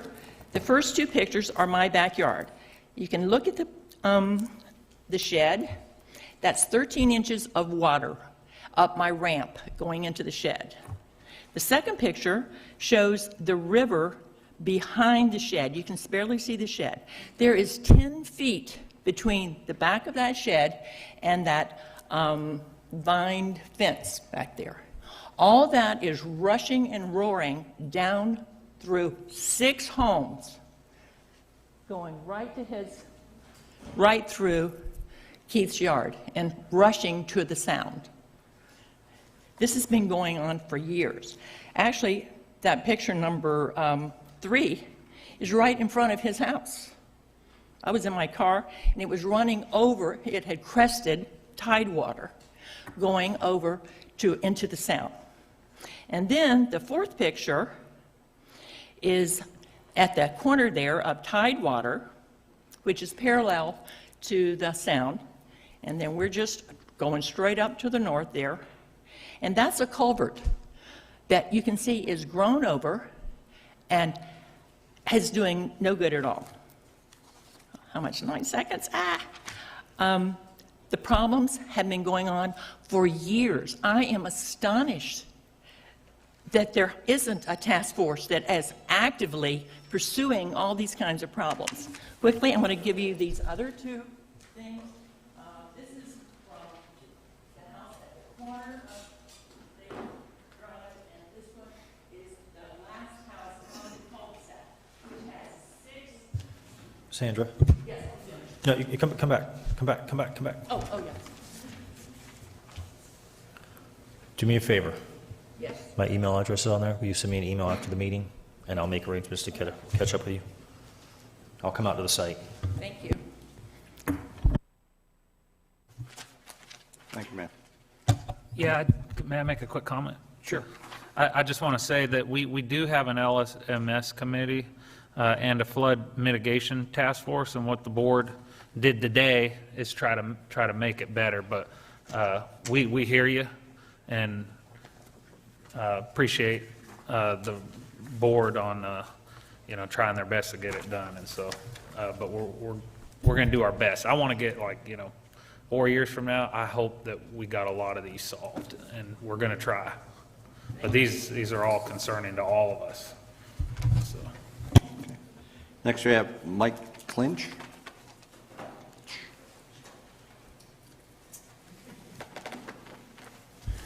Thank you, Commissioner. My name is Mike Clinch, and I currently reside at 9447 Parker Place Drive in Navarre. I've lived in Navarre and Santa Rosa County since August of 2018, and I would like to speak to you tonight about and encourage you to put the initiative on the ballot in November of 2022 for the formation and incorporation of the City of Navarre. I want to take a few minutes of your time and explain why the incorporation of Navarre is such an important issue for this area. And it's not just about the Navarre area, but it's really has implications for the county, region, state, and even at the federal level. As a retired public official, I've worked on many ordinances, city structure, public policy, and projects over the years. The one thing that always came to mind was that a sense of cooperation between my community and the other entities that governed our region had to take precedence. If you don't cooperate, you don't move forward. That's just the way it is. Whether it's on education, transportation, economic development, emergency preparedness, or dare I say, stormwater, the spirit of cooperation comes about because of mutual need and respect between all the groups and all the entities. Not one organization can do it all. Trust me, been there, done that. Cost of things like roads, schools, economic development programs could bankrupt a public entity in a short amount of time. A City of Navarre will be able to help with and participate in such things as cost share projects with the county, FDOT, and other organizations. If incorporated, should memory serve me, Navarre will also become, I think, the second most populous city along the Panhandle, if I've got those numbers right. Not to mention the number of registered voters who will reside within its corporate limits. That, ladies and gentlemen, allows Navarre and Santa Rosa County to influence public policy at a regional, state, and even a federal level. People pay attention to votes. It is exciting and thrilling to be involved with a group like Nancy's group, Preserve Navarre. Their mantra has been and continues to be forming a city government that will be both responsive and responsible to its resident constituents. I encourage all of you on the commission to consider the possibilities of how Navarre and the county could work together. A future city of Navarre will be an exciting and productive addition to our county, our region, and the state. And I honestly believe that we will be able to work together and we'll make things happen. Quick question. Is there currently a requirement for pre-plats to have stormwater mitigation? If they submit, I'm just asking county staff. Yeah, under the new land development code, meets and bounds lot on the south end of the county. Right. Need to have a stormwater grading plan, and they need to have it surveyed and stamped as an engineer. That's under the new land development code that we Okay, just put in. good. So it's under engineer review. Yeah, I mean, it's got to be stamped, so, okay. Yep. Yes, sir. That's good. I just wanted to know. That's I Yep. just want all the talk. We added that for everything south of the Yellow River. All right. Thank you so very much. I appreciate your time, guys. No problem, sir. A quick question. Sure. Mr. Chair. Sir, I just wanted to find out, are you with any of the particular groups? Are you an individual citizen? I'm working as an are you a advisor third with group, Preserve or- Navarre. Wait, so you're with Preserve Navarre? Right. But I'm acting as, I'm not on the board or anything. Okay. I saw the article in the paper one day, and I've been a mayor, and I thought, you know what, living in a community is about doing stuff. I fully understand, and you probably might already know this, but we have a delegation meeting coming up. On the 26th. Yeah. Already got it on my calendar. Okay. Already told my wife I'm not going to be home, so. All right. Well, thank you, sir. Appreciate Thank what you. you do. Okay, next we have, and I apologize, I can't read from Mashburn, CO. Ciota? Ciota, I see two of you, Benjamin and, okay, Scott. Sorry. I keep them everywhere, Scott.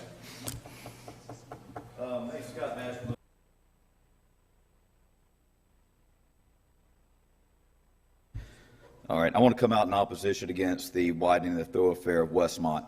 Right now, I've got a nice deep backyard, but don't have a lot of front yard, so I'm sure you guys are going to have to extend it, which is going to eat up more yard.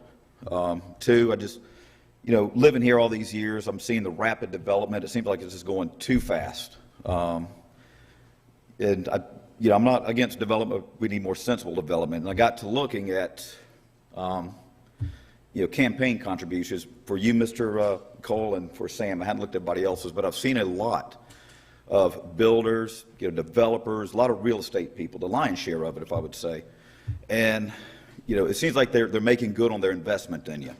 So I'm just saying, if you would, do something for the voter, throw us a bone here and there. You're taking care of your, contributors, but, help us out here, at least with this one. That's all I got. Thank you. Thanks, sir.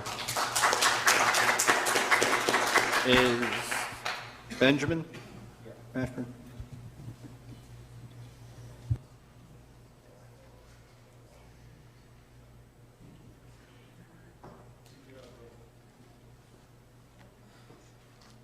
Is the button pressed? Yes, it is. Okay, so I'm Benjamin Mashburn. Obviously, same last name. I live with my father on 5864 Westmont Road. Obviously, in opposition to the widening, or, well, I guess just making it a thoroughfare in general. I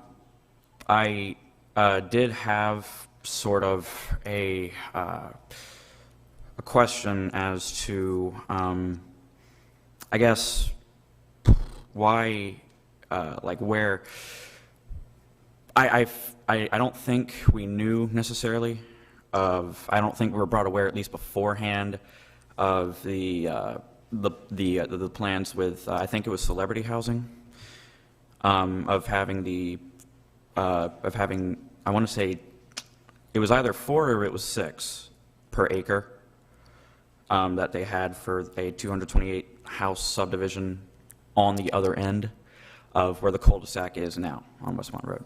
It was going to be in a thoroughfare.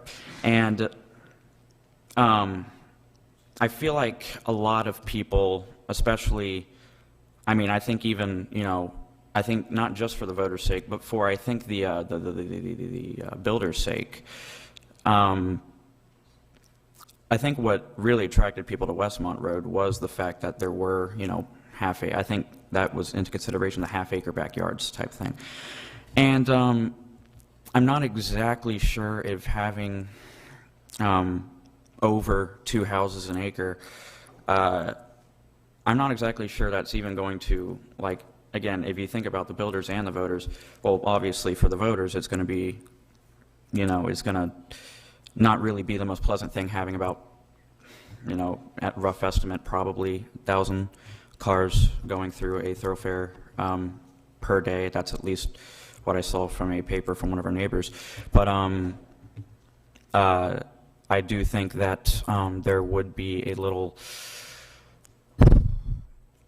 I think there wouldn't be as much of a business. I don't think it would have really make sense for a business standpoint either, because at some point, you have to.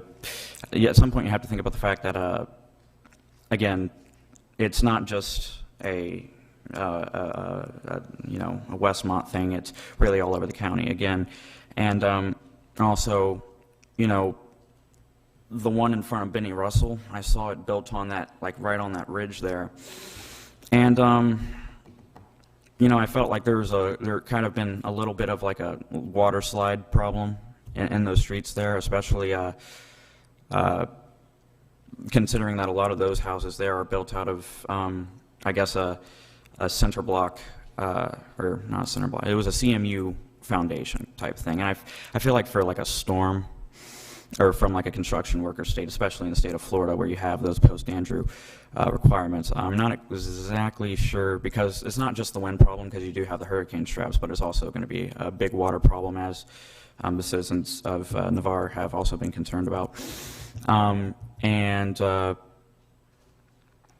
think if we are, going to build, everywhere, I do think that from a business perspective, it would make sense to give at least the people who would be moving in a little bit, a little bit more of a yard. I do feel like they would, especially since this is one of those more suburban counties. I mean, Pea Ridge is a very family-friendly place, and I do think giving people more yard, as well as, I think that would just make more sense for just the public, really, and the county and the voters alike. So that's just all I wanted to say. And appreciate you, young man. I'm glad to see young man getting involved. Good job, Dad, bringing that young man out. Next, Tim Tolbert.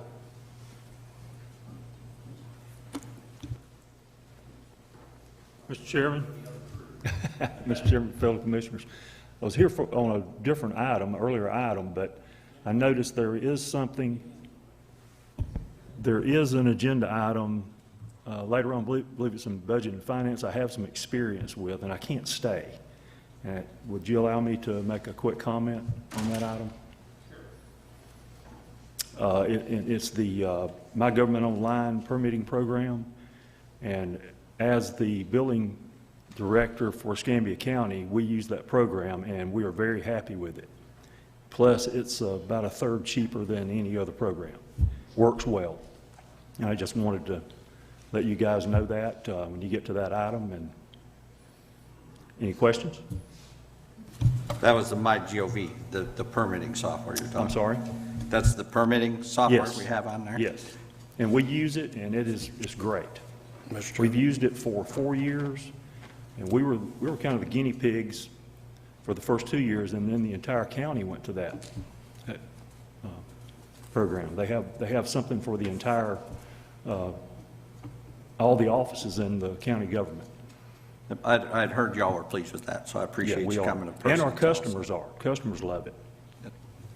Commissioner Cole? Mr. Chairman, I've had the privilege, I guess, or the experience of working with Tim when he was with Santa Rosa County, and I have a lot of faith in what you say, Tim, and staff has already told me they talked to you about this program, so I appreciate you taking your time to come do that. Tim and I kind of got acquainted when the state insurance people were trying to put water sprinkler fire suppression systems in private homes. And That was a long time ago. yeah, we all knew what that would result in, because when you went to remodel your house, now you're looking at, oh, well, now you got to add a fire suppression system to your home. So Tim fought hard against that, and I got a lot of faith in what you do and what you say, Tim, so I appreciate you coming. Commissioner Calkins? Thank you. I appreciate you coming up here. I've heard a lot of good things about you, never formally met you, but I appreciate the input on the system. We have this on the Services Development Committee, and I think it's going to be a great system, and I'm excited about it. But I appreciate you coming up here and giving us input on it, and it's a pleasure to meet you. And Absolutely. Same here. Yes. Appreciate you. All Now right, go thank catch you. up with your family and celebrate with. Yeah, they're waiting on me, actually. Thanks, Tim. Next, Dina Rosenbarker. Is that right, Dina?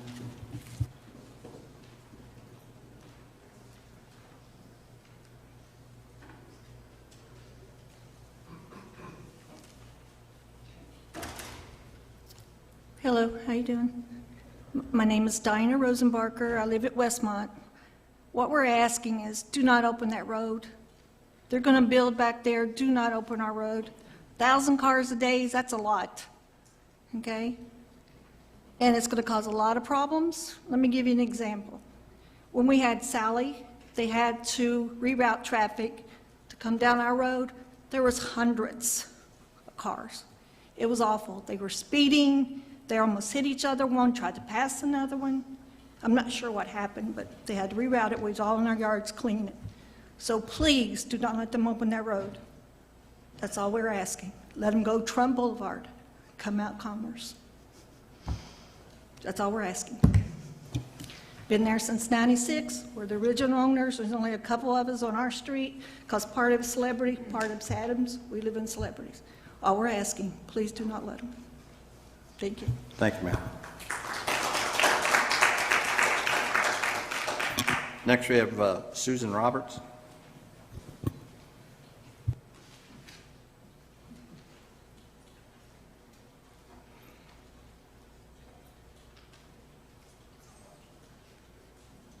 Hi.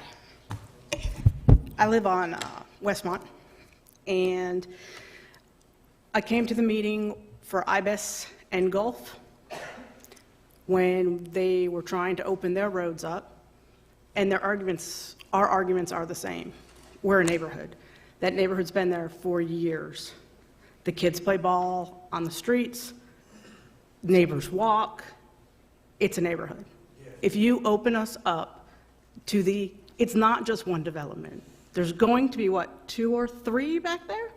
Once you get the one to Galt City? You want people to be able to get to your courthouse by using our road as a main thoroughfare. You talk about property values. What is that going to do to our property values? Currently, we live in a neighborhood on a cul-de-sac. You want to probably take our land because there's no way you're getting cars down that road. We can't even get buses to go down that road. So you want to eventually take property from us. You want to ruin our lifestyle. You work for us. We're your citizens. We didn't come here and say, don't build 1 million houses. That's not the problem. The problem is instead of taking care of the people that you are elected to take care of, you seem to go for what the builders want. What's wrong with Trump Boulevard? They can widen it. They can open it up. There's currently some dirt road, might be a road, might not be a road, if they need a second entrance off Commerce that cars are using. There's your 2 entrances. I don't understand, other than the fact that some people want a traffic light and they want easy access to the courthouse. It shouldn't be done at the expense of taxpayers who have no problems with the building, and it needs to be taken into consideration.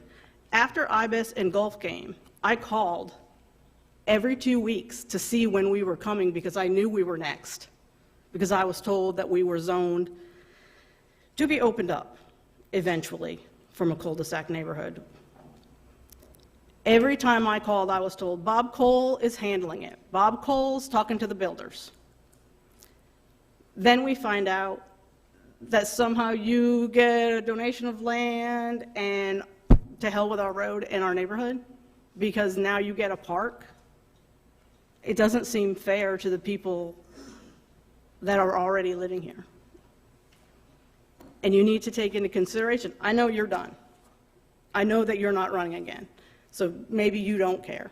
I don't know. But the rest of you should step up and do the right thing. You all ran on community and all of these things.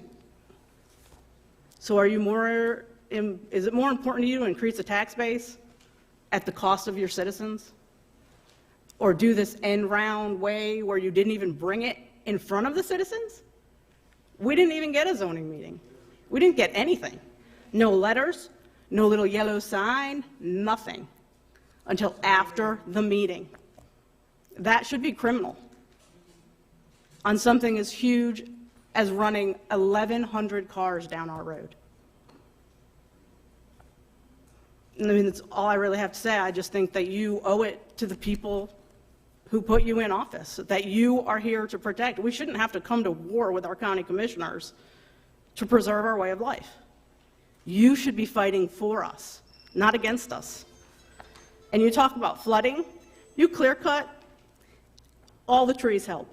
It's not just the heritage trees. It's not just the 24-inch trees. When they knock down the trees, all that soil erosion is going to go down that hill into that clay pit, and you're just going to cause more problems. You talk about problems are from 20 years ago, but you're setting yourselves up for the same problems over and over and over again. Have you driven down Sterling? Have you driven across from Avalon Middle School? And that's my 4 minutes. But you guys need to think about it, and it needs to not happen. Thank you, ma'am.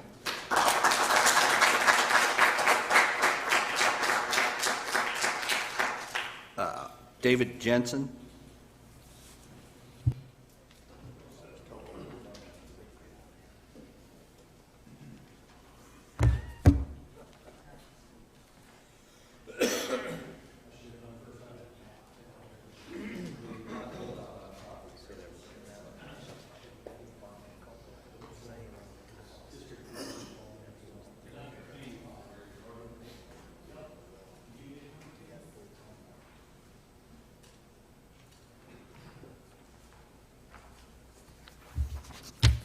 Good evening, Commissioners, Chairman Peach, Commissioner Wright. I'm David Jensen. I live at 1748 Davids Drive.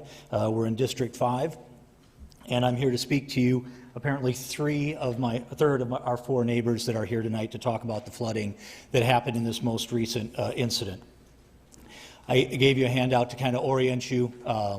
The second page shows 98 on the north. Holly by the Sea is north of that, obviously. These are several undeveloped properties. The school district owns a couple of the largest ones, and I've drawn on there for a bit of reference where the swale is and where the water comes together. And as it hits the head of David's Drive, there actually is an existing drainage storm drain today. However, that gets overwhelmed. And it starts to push to the east, and it comes down all of our backyards. And I think that's exacerbated as well by a fairly recent development. About 2017, a house was built that tended to block it from getting over to Nautilus Drive. Nautilus Drive also has a storm system that could catch the water and get it down to tidewater and beyond. On the third page, I've shown you a few of the pictures of flooding. It goes along with what Diane showed you earlier. You can see the backyards of several of the properties. It's anywhere from 6 to 12 inches deep. It becomes a bit of a river as it flows through there. And as we also mentioned, it ends up in Keith's swimming pool, turning into some pond. You can actually see on the second page where it does the bend. I was generous. A lot of it goes straight into Keith's backyard. And so what I'm here asking you today is really 4 simple requests in my mind. The first is, I think, and I know Commissioner Wright, you offered Diane earlier to come out and see it personally. I think we do need to have staff take a look at it. I think there have been several developments that have truly raised, and rightly so, around the houses, but it's now caused problems for other neighbors because of it. So I think we need to get a new survey in that area to understand that. By my count, about 15 individual residential lots are directly affected by it. You're hearing from 4 of us tonight. The other one that I think has been mentioned is we need to stay ahead of preventative maintenance. The ditches are there, the storm drains are there, but they get plugged. And then that doesn't help anybody and ends up in our backyard. The third one I think was a bit in Commissioner Calkin's proposal earlier. We do need to have the residents engaged. I think the residents have the right ideas. They see it every time it happens, and we need to engage on this one in particular. And then lastly, I think we need to make sure we understand what the zoning and the permit requirements are as builders are putting in new properties there. Because my house was new. Diane helped me out. She caught the builder before he started building and said, you need to raise that about 6 inches to a foot so that the water doesn't come into the backyard. So she saved my house.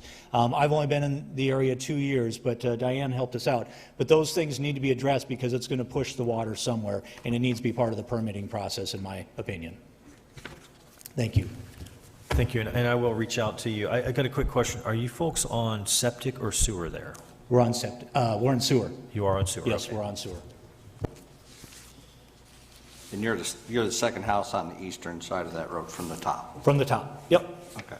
I just like to look at She's the third. Yeah, I'd like to look at the aerials as you all talk. So. There you go. Okay. Great, thank you. Thanks, sir. Mr. Cooey?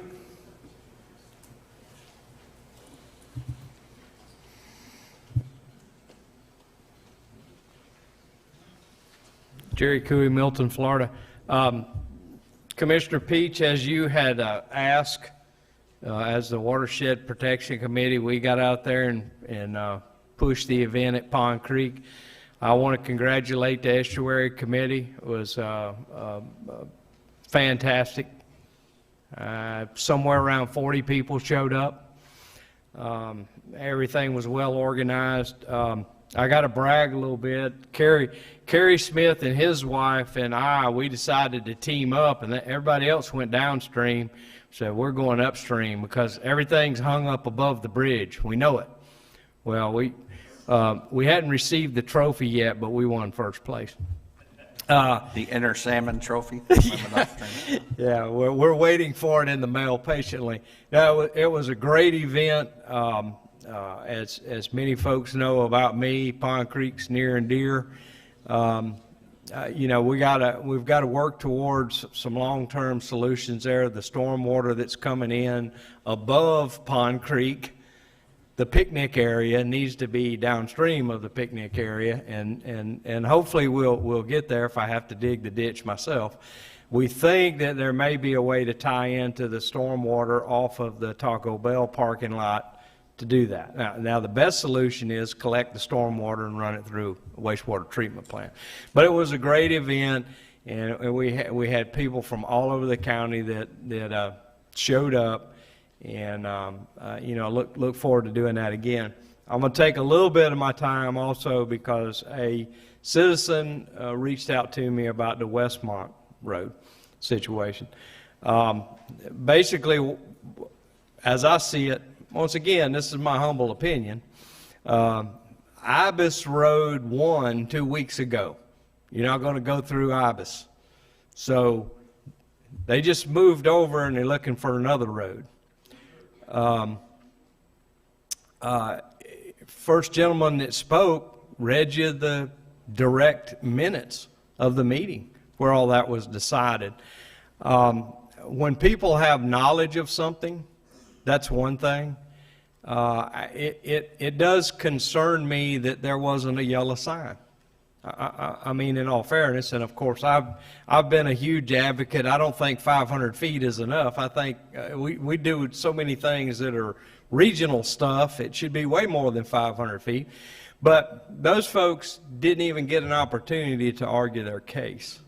They were left in the dark, and you know, I want to implore upon the commissioners, and I hope that Commissioner Parker will watch this. Go back and read those minutes. See what you know. The five of you want to do things, and you want to hope that it stays in place for future years. You guys are making decisions now that you're proud of. So what about those commissioners at that time that made the very same case? That was a very intense conversation that went along there, and it sounded like they reached a consensus. So 20 years later, to change the game, to not notify the people that are affected, I mean, in all fairness, I think you at least owe those citizens, pull that vote back, think about it, put it out, put the yellow signs up, look at all the minutes, know that you've done the right thing there, know that you've done the ethical, moral, and legal thing. Because those folks, and we're talking about 1,000 cars a day, FDOT says 10 trips per day per house. It's going to be closer to 3,000 houses, I think. So please look at that. Give those folks a chance to have a fair shake. Thank you. And real quick, Jerry. I appreciate your feedback on the creek cleanup, because I think we exceeded what Escambia had out there for their one creek cleanup. So I've already put a bid in for more creeks in Santa Rosa County through the Estuary Board. Bigger trophies. Bigger for the inner salmon in you. But no, I appreciate you all getting out there and supporting that, because that'll help us get more of those programs from the Estuary Board for Santa Rosa County. And Bob, I want you to know, we arm wrestled about the name. I told Donald, you know, there might be a drowning at Pond Creek if we don't work Blackwater in there somewhere. We're having them ask the question. Next, Dan Tremblay.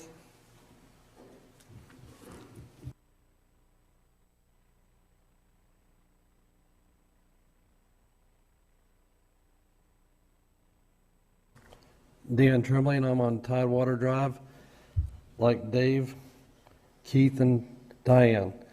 And we're kind of, don't want to beat a dead horse. So if I can get Colton to take my number down, and we can all have a meeting about it, because this has been going on since 2005. And Glenn Bailey and Joe Klaus, who's my neighbor, we all had a meeting right after Hurricane Sally. And they sent out a few prisoners, chopped some weeds down, and called it a day. And this little ditch behind my house that's supposed to be a retention is blown out last Hurricane Sally, and it started to this last rain we had last week. And if it does it again, I'm going to lose my house, same as Keith's problems he's had. So if we can get together and somebody physically come out there and assess it and see what's going on, instead of just letting it go by, we can probably collectively do something to deter this water, because it's really, really getting bad. The water that's coming from 98 that's flowing down is ending up in Keith's yard, and it dispenses behind my house, and it makes its way to the Sound. And like Keith said, it was a show for people to stop by his house, but during Hurricane Sally, you could have had kayakers in my backyard and enjoy the ride all the way out to the Sound. So if we can somehow meet up sooner than later, because like I said, 2005, this has been going on. And I have from Joe Klaus, he's an engineer, retired, and has been working on this since then. And the same people, Joe, can't think of his name, they've been here and already discussed this, and it seems like nothing's happened. And I'm new in the neighborhood, 6 years. So we'd like to somehow come to resolve this problem sooner than later. Not 4 years or 10 years, but 4 weeks, 4 months before the next rainy season. Sir, I'll be happy to give you my card, and you guys can coordinate if you want, or you can send me an email directly. I'll certainly come out. Is there anybody else here from Tidewater and David's, that area? I don't see any out. Okay. I was just going to say, for anyone that was, you know, we could consider it done, and trust me, I'll come out. We'll schedule something if we want to try to do it as a group or individual. I'll be happy to come out. This is the first I've heard of any issues or had any correspondence specific to Tidewater and David. I have pages of emails that were between Joe Klaus, who's my neighbor, who's had the problems also, water coming through his house, through his driveway, through his pool, and he's not here. He's up in South Carolina with some family. But I'm almost going to have to put a barrier behind my house to alleviate this, and it's going to cost me about $25,000 just so I can divert it around my house, and then I'll be flooding out my neighbors, because I can't afford to have my garage and my home flooded. We won't be able to solve it tonight, unfortunately. No, I know you won't, but we can. Rest assured, shoot me an email with your phone number. I will call you back. We'll try to coordinate everything as a group. I will come down there. I'll bring engineering and some public works staff, and we'll look at it and really see what we can do. So Glenn Bailey has been out there from Public Works. He's no longer with the county. I know he's not anymore, but they came out with some machetes and a whole day's work, swimming with the moccasins and everything, because there are some in the wetlands back there, and they cut out a few things and called it a day, and it's still a big problem. So if we can collectively get together, that'd be really nice. All right, thank you. Thanks, sir. Next, Alicia Cochran. Is Alicia here? There she is. Hi.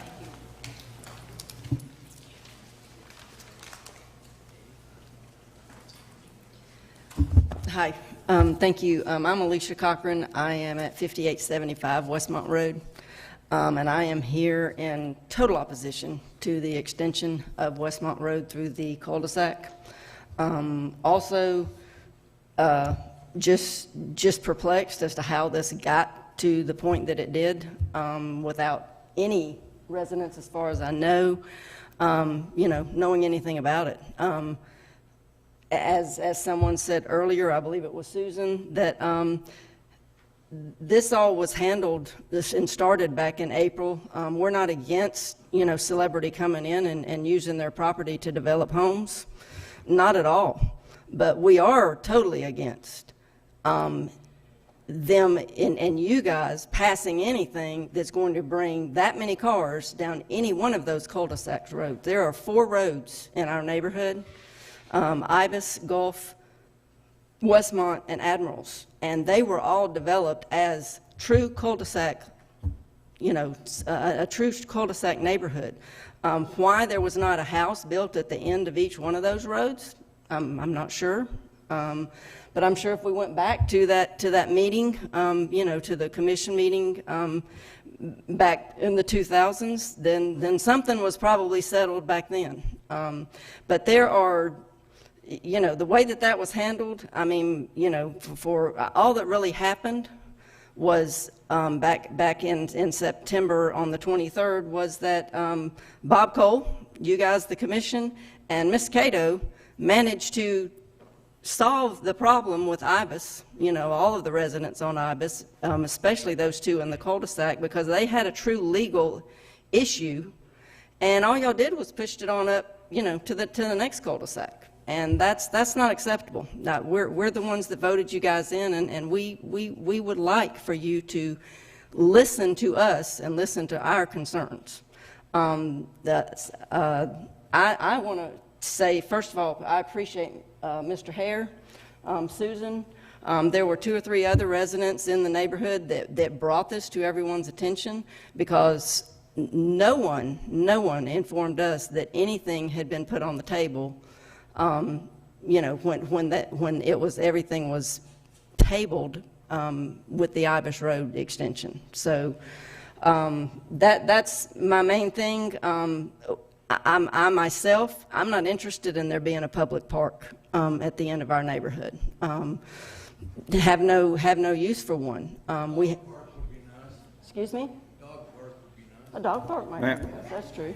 But no, we're not interested in that, because, I mean, all that's going to do, we've got the courthouse being built up, at the end of our road, and across the 4-lane there on Avalon, but you've got a service road that the state came in and designed and built and planned that is the most illogical thing that any of us have ever seen. But we didn't have any say in that either, okay? But there are, at the south end of that service road, there are other properties, and there is properties back behind there, Mr. Stamatoles, I believe, that owns a large parcel of property back there that butts up to Celebrity Homes. Y'all go that way.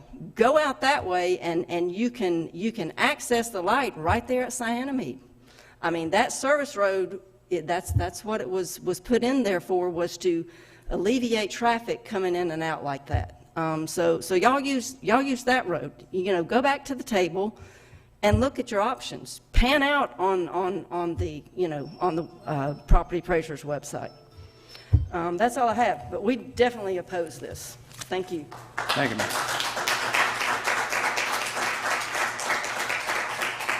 Next, we have Christian Wagley.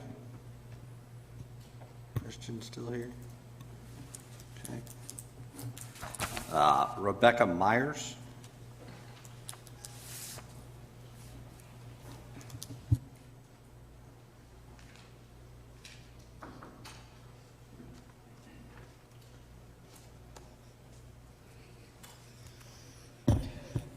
Hello, I live on Gulf Road, and the last meeting I was at, I was really shocked when things were discussed and had no idea it was going to be discussed.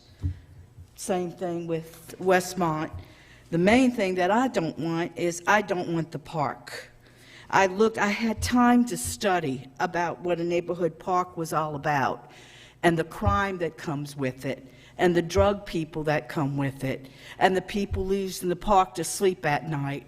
This is a quiet neighborhood. It's peaceful, all 4 blocks that we are in. I may not know all my neighbors, but I guarantee you if somebody's strange in my block, I'll pick them out in a heartbeat. So anyway, when I started studying, because we didn't have time when y'all passed this to even come back with anything logical, so I just started studying about the parks and the stuff that they pose and the problem that they pose. And another thing, too, is that they tend to have juveniles come in, and juveniles, of course, are going to sometimes be delinquent, and they're going to do silly things. They're going to break into the homes that are closer to the park. The further away you are from the park, the less likely you're going to have the people breaking into your homes. Now, I may not be directly, I'm around the corner where y'all propose to put the park. What about my homeowner's insurance? What's that going to do to that? This gentleman here said he would love to have a park because his value goes up. Well, that's great, but so will my taxes. I can't afford any more money to keep on paying. So please, Mr. Cole, I know you did your best. I know you worked hard on this, and I know that you really did everything that you thought was feasible. I believe you did. But please go back and let us have a conversation about this park. I don't know about the rest of the neighbors and stuff, but I sure don't want it. I don't want more people coming in. Thank you. Thank you. Robin Kaiser?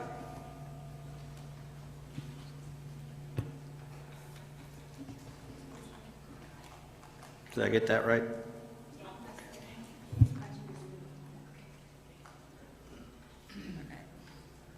This one?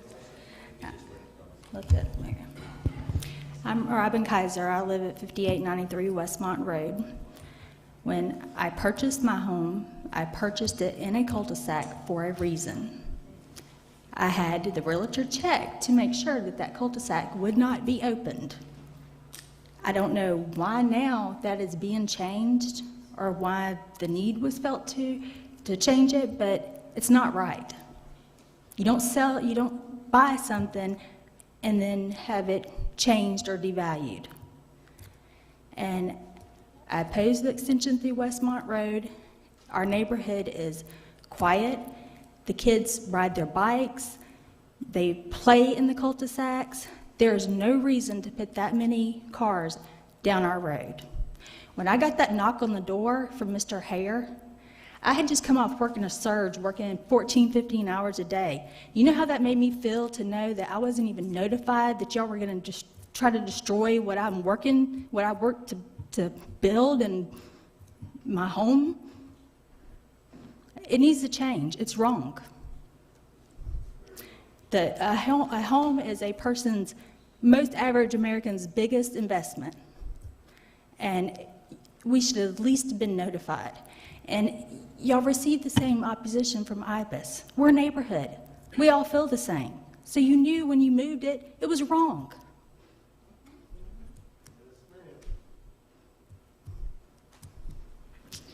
But I want to know, do y'all think that it's going to devalue my home and their homes if y'all run 3,000 cars down it a day from being a cul-de-sac when y'all made this decision?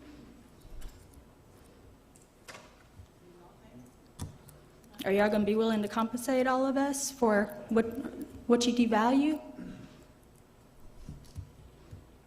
Or can you even put a price on our neighborhood and our way of life and safety and our children and everything else? I just want you guys to really think. You represent us. I know we need to build more houses to meet certain demands, and that's fine. But it even says on the application, they can run it out Commerce. They can use the boulevard. There's no reason to disrupt our neighborhood. I don't know, why do y'all want Westmont so bad? Other than the courthouse, that shouldn't be there to start with. Is there a reason for Westmont? Can anybody tell me? I can give you an answer. They want... Ma'am, if you're going to address it, you have to come back up to the podium. Commissioner Cole just said once everyone's done, he'll address your concern. Okay. Okay? Well, thank you for your time. Thank you, ma'am.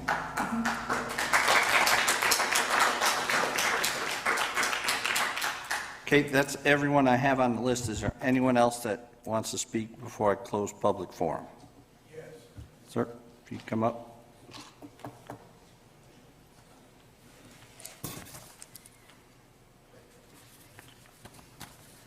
And if you just state your name and where you live, so she can get that down for us. Would you hit the button on the right too? A lot of instructions. No problem. It's the button on, there you go. Thank you. Hello, my name's Roger. I'm from Westmont, actually the corner of Petition and Westmont. Our neighborhood is a desired way of life due to its serenity and peaceful environment. The neighbors walking their dogs, bicycling, jogging, kids playing, and just plain strolling through the neighborhood, stop and talk, or wave of an acknowledgement to each other.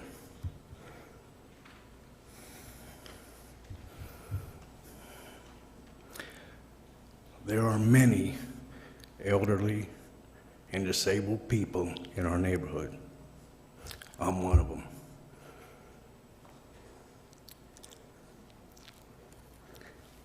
They use wheelchairs, little scooters, a little old man on a scooter with a cap, drives down the road every day. No sidewalks, the road. That's all they have.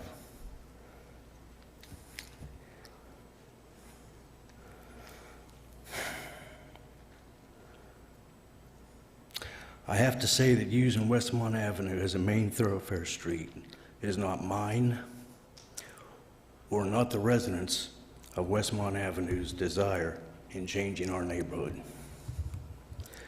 The infrastructure change would surely inconvenience for a lengthy amount of time, I may add, for the residents, but more importantly, the change would increase the dangers of a massive amount of additional vehicle traffic, which Westmont Avenue was not designed to handle.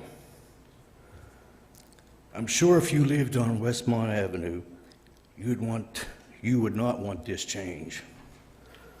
Imagine, if you will, your quiet little cul-de-sac now becoming a major subdivision, access, entrance, and exit without your knowledge and without your ability to give input or voice your opinion in agreement or disagreement. And if challenged to discuss alternate solutions between all parties involved, would you be angered?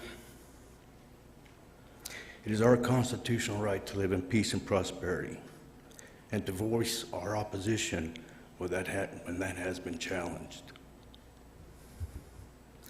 I'm sure if the Heaton brothers were so kind to donate the much-needed parcel of land to the county, then it shouldn't matter how it's used. A dog park would be an excellent and much better use of the property for the neighborhood residents who walk their dogs on the street. Or possibly there's a backdoor deal that greased palms and lined pockets at the expense and sacrifice of the taxpayer and his surrounding property owners. I don't know if other options have been discussed and explored, but the residents of Avalon Estates, and especially Westmont Ave, citizens have not been involved. I know there is an alternative way to spend my and our collective tax dollars that better our community, such as Commerce Road is in dire need of infrastructure improvement because of flooding and drainage issues. I'm sure you're aware of it. Common delivery. Heavy and semi-truck traffic is heavy during commercial hours, using traffic impediment at times, frustrating in navigating the S-block turn to Fairlands. There's already a light established at Commerce and Avalon, so the need for additional light at Westmont to Avalon is no concern of ours. Because of the connection to Fairlands Road, crossover traffic has increased on Commerce Road, and now a subdivision traffic will substantially increase the traffic migration and needs reevaluated. There's a lot of traffic, Fairland Road could and should be improved to handle the traffic flow, as in left and right turn lanes, with a possible light or even a roundabout. I suggest that the builders design infrastructure for their subdivision to exit and enter from Commerce as many times as necessary for their flow of traffic without disrupting the peaceful established neighborhood of Avalon Estates residents. The developer will be making millions of dollars at the expense of the taxpayer and taking away our neighborhood serenity. We're just people, just like you. Human beings trying to live a life of our choosing, living in peace with one another. I respect you for the fact that we're the same. You cut off this outer painted shell layer, we're the same. You cry when you're sad or mourn the loss of a loved one. You're excited and happy when success comes your way. You do your daily rituals of life and mundane tasks as others do. You get ill or are prone to disease just like everyone else. You get cut. You bleed red, life-giving blood. I can donate blood to save your life. That's how close we are. You get angry when you're lied to, when you're deceived, when someone's trying to change your peaceful way of life. You may elevate yourself above me and many others by granted authority, but I tell you, you're in a position because we, your constituents, voted you people into office to work and stand for us, the people, unless it was a fraudulent election. Sir, if you could wrap it up, I want to get to Commissioner Cole. We're trying to get to just one more. Sure. Our voice may differ from yours, but that doesn't make it invalid. Our voice has authority by the Constitution as free sovereign citizens of the state of Florida in the United States of America. You assume and rely on our ignorance to laws and procedures for your perceived agreements to move forward on this project. I oppose it. Many others oppose it. Take that in consideration. Thank you. Thank you, sir.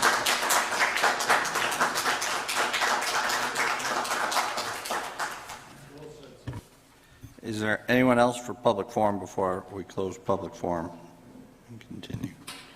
Okay, I'll close public forum, turn it over to Commissioner Cole. Thank you, Mr. Commissioner. Gentleman just said we're all the same, but yet he wants to sit up here and throw accusations out of greased palms and payoffs. And if you feel that strongly, I urge you to go to the state attorney's office with whatever evidence you have. Go to the Office of Attorney General with a conflict here with the state problem. Go ahead. All right. So let's just settle that. Y'all want me to be on your side, but yet you can come up here and throw accusations at us. But then, okay, sir, you be quiet right now, please. Okay, thank you, public servant. Appreciate it. Quiet. I looked at this because we do need a red light at the new courthouse. I've heard from citizens in there at past meetings that there was no way to get out on Avalon Boulevard other than Commerce Road during rush hours, because one lady said the haphazard way that access road was developed. So if you'll allow me just a second to kind of inform you of what all went into this planning. One, thousands of cars aren't going to go down there because there is at least 2, maybe 3 other accesses to that property through the other property it's going to be developed towards the light at Cyanamide.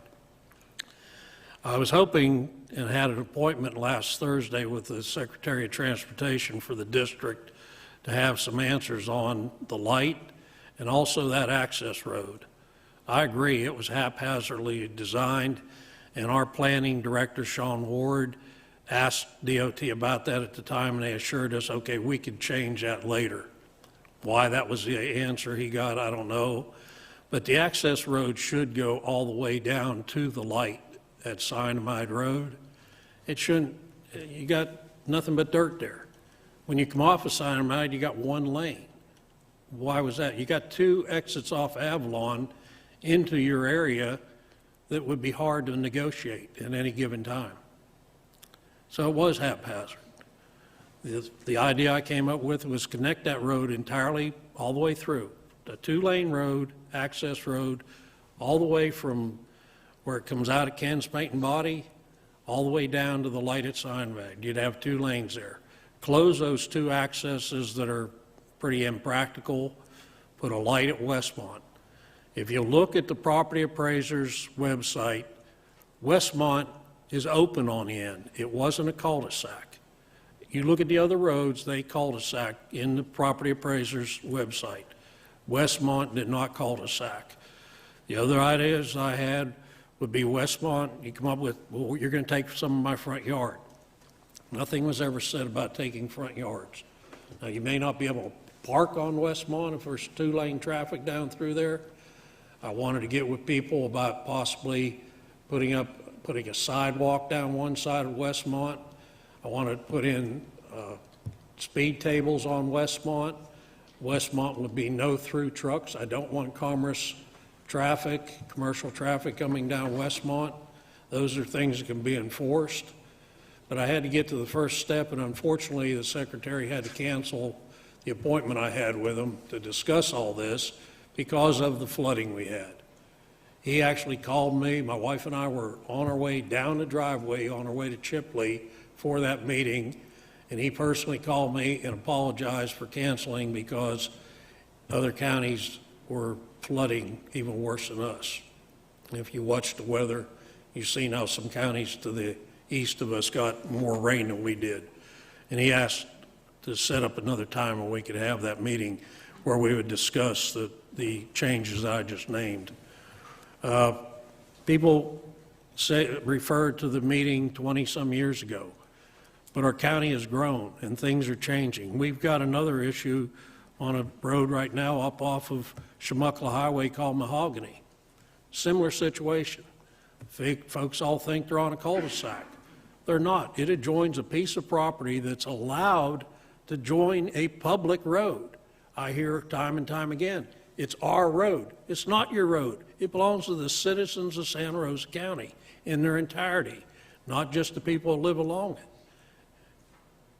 it. It stood the chance of being expanded upon in the future.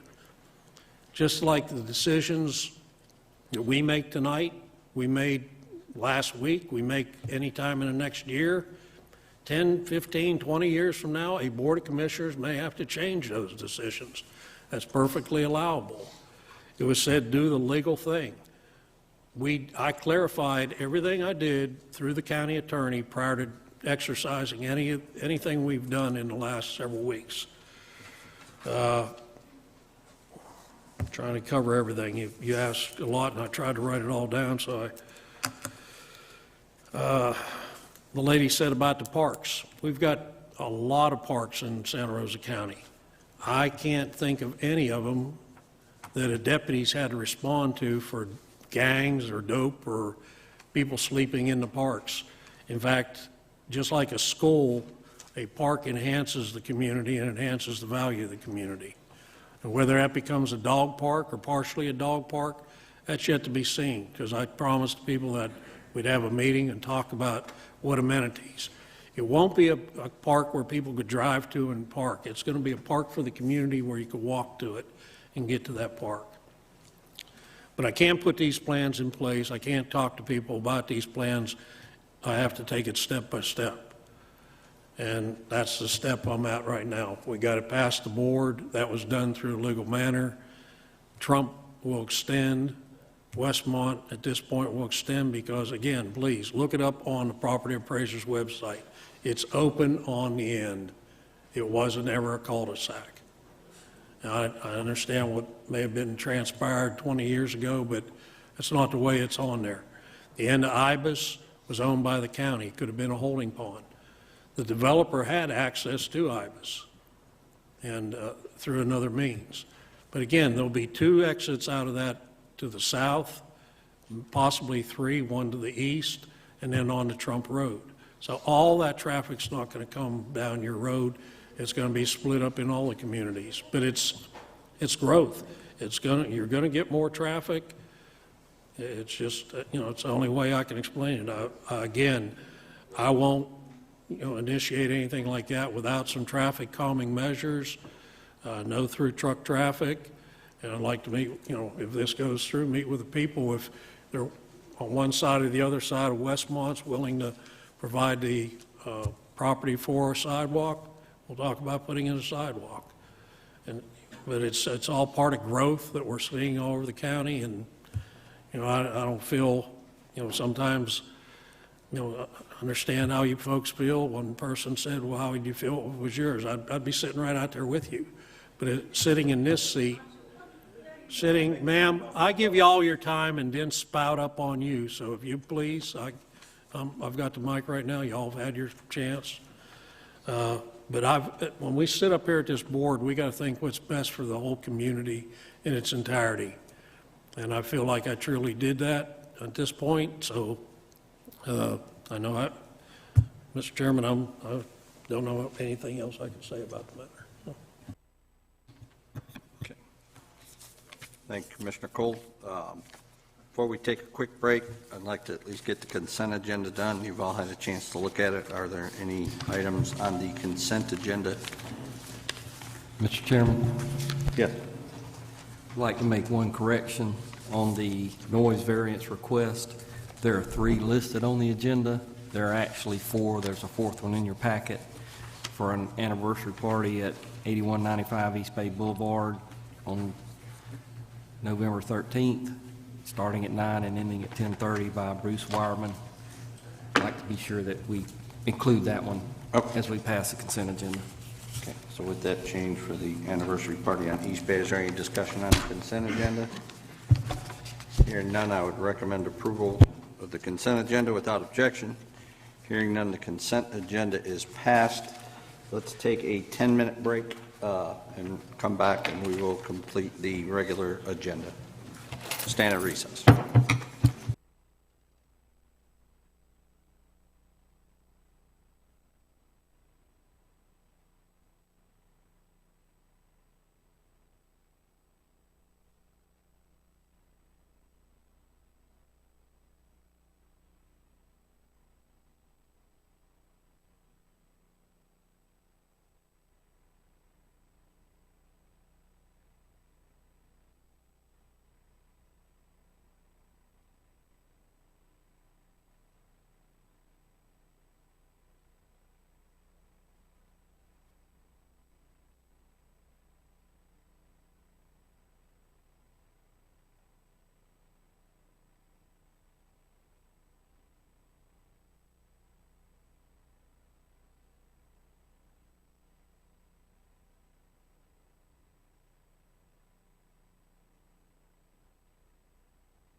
If y'all could start to find your seats, we'll get back to business.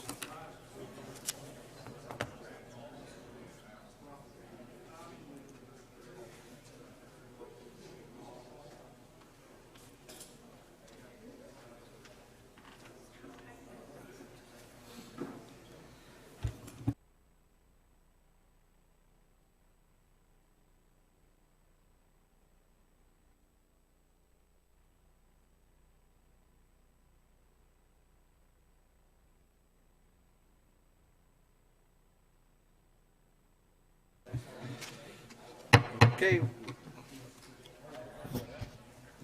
Yeah. We will come back to order. We will move on to the regular agenda. There is nothing under Economic and Tourist Committee this evening. First item under Administrative Committee is the item number 1, Small Quantity Hazardous Waste Generators Assessment Report and Renewal. Discussion and approval of the annual agreement with Emerald Coast Regional Council for professional services relating to the monitoring of hazardous waste generators in the county. The annual cost is $12,300. There's nothing new to add. This is a typical renewal demand. Yep. Mr. Chairman. Commissioner Cole. I always ask this because I am one. Do we have the list of the small quantity generators that they inventoried this year? Because they do it at random, from what I understand. They don't check every single one. And do we have that available if we want to look at it? They're required to provide that list every year. Okay. Yeah, it's actually We in there. started that program about 20 years ago and actually did it in-house initially and then contracted it out. Yeah. I understand. I always ask it, so I didn't want to break tradition there. So thank you. Yeah, it looks like they did 71 this past year. So, okay, is there any discussion? If not, I would recommend approval without objection. Hearing none, that item passes. Item number 2 is a CDBG grant agreement, waterline replacement in Midway. Discussion and approval of acceptance of a Small Cities Community Development Block Grant Program, fiscal year 2019 sub-grant agreement with the Florida Department of Economic Opportunity in the amount of $750,000 to construct 11,620 linear feet of 6-inch replacement water line and components in 2 residential service areas located in the unincorporated area of Midway to improve water pressure and provide fire protection. This is right down near East Bay at 98. And Colton writes, I promoted you to Colonel Colton. I didn't earn that title. Colonel Colton. Is there any discussion on this? If not, I would recommend approval without objection. Hearing none, that item passes. Item number 3 is an FDLE agreement, District 1 Medical Examiners Facility Planning and Design. Discussion and approval of the acceptance of the Florida Department of Law Enforcement Grant Award for Appropriation 124-1A for $250,000 in non-reoccurring general revenue funds provided to Santa Rosa County Board of Commissioners for architectural design services to draft plans for the construction of the new District 1 Medical Examiners Facility. Is there any discussion on that? We have a representative from the medical examiner's office if there's any questions. Hearing none, I would recommend approval without objection. Hearing none, that item passes. Item number 4 is a City of Milton request for an EDA application. The City of Milton has requested that the county be a co-applicant for a U.S. Economic Development Administration grant application in the amount of $8 million. This pertains to the wastewater treatment plant. In your backup, staff has given us a breakdown. I've discussed it with Brad. You know, there are some items to consider. Brad has addressed all of those with the City of Milton.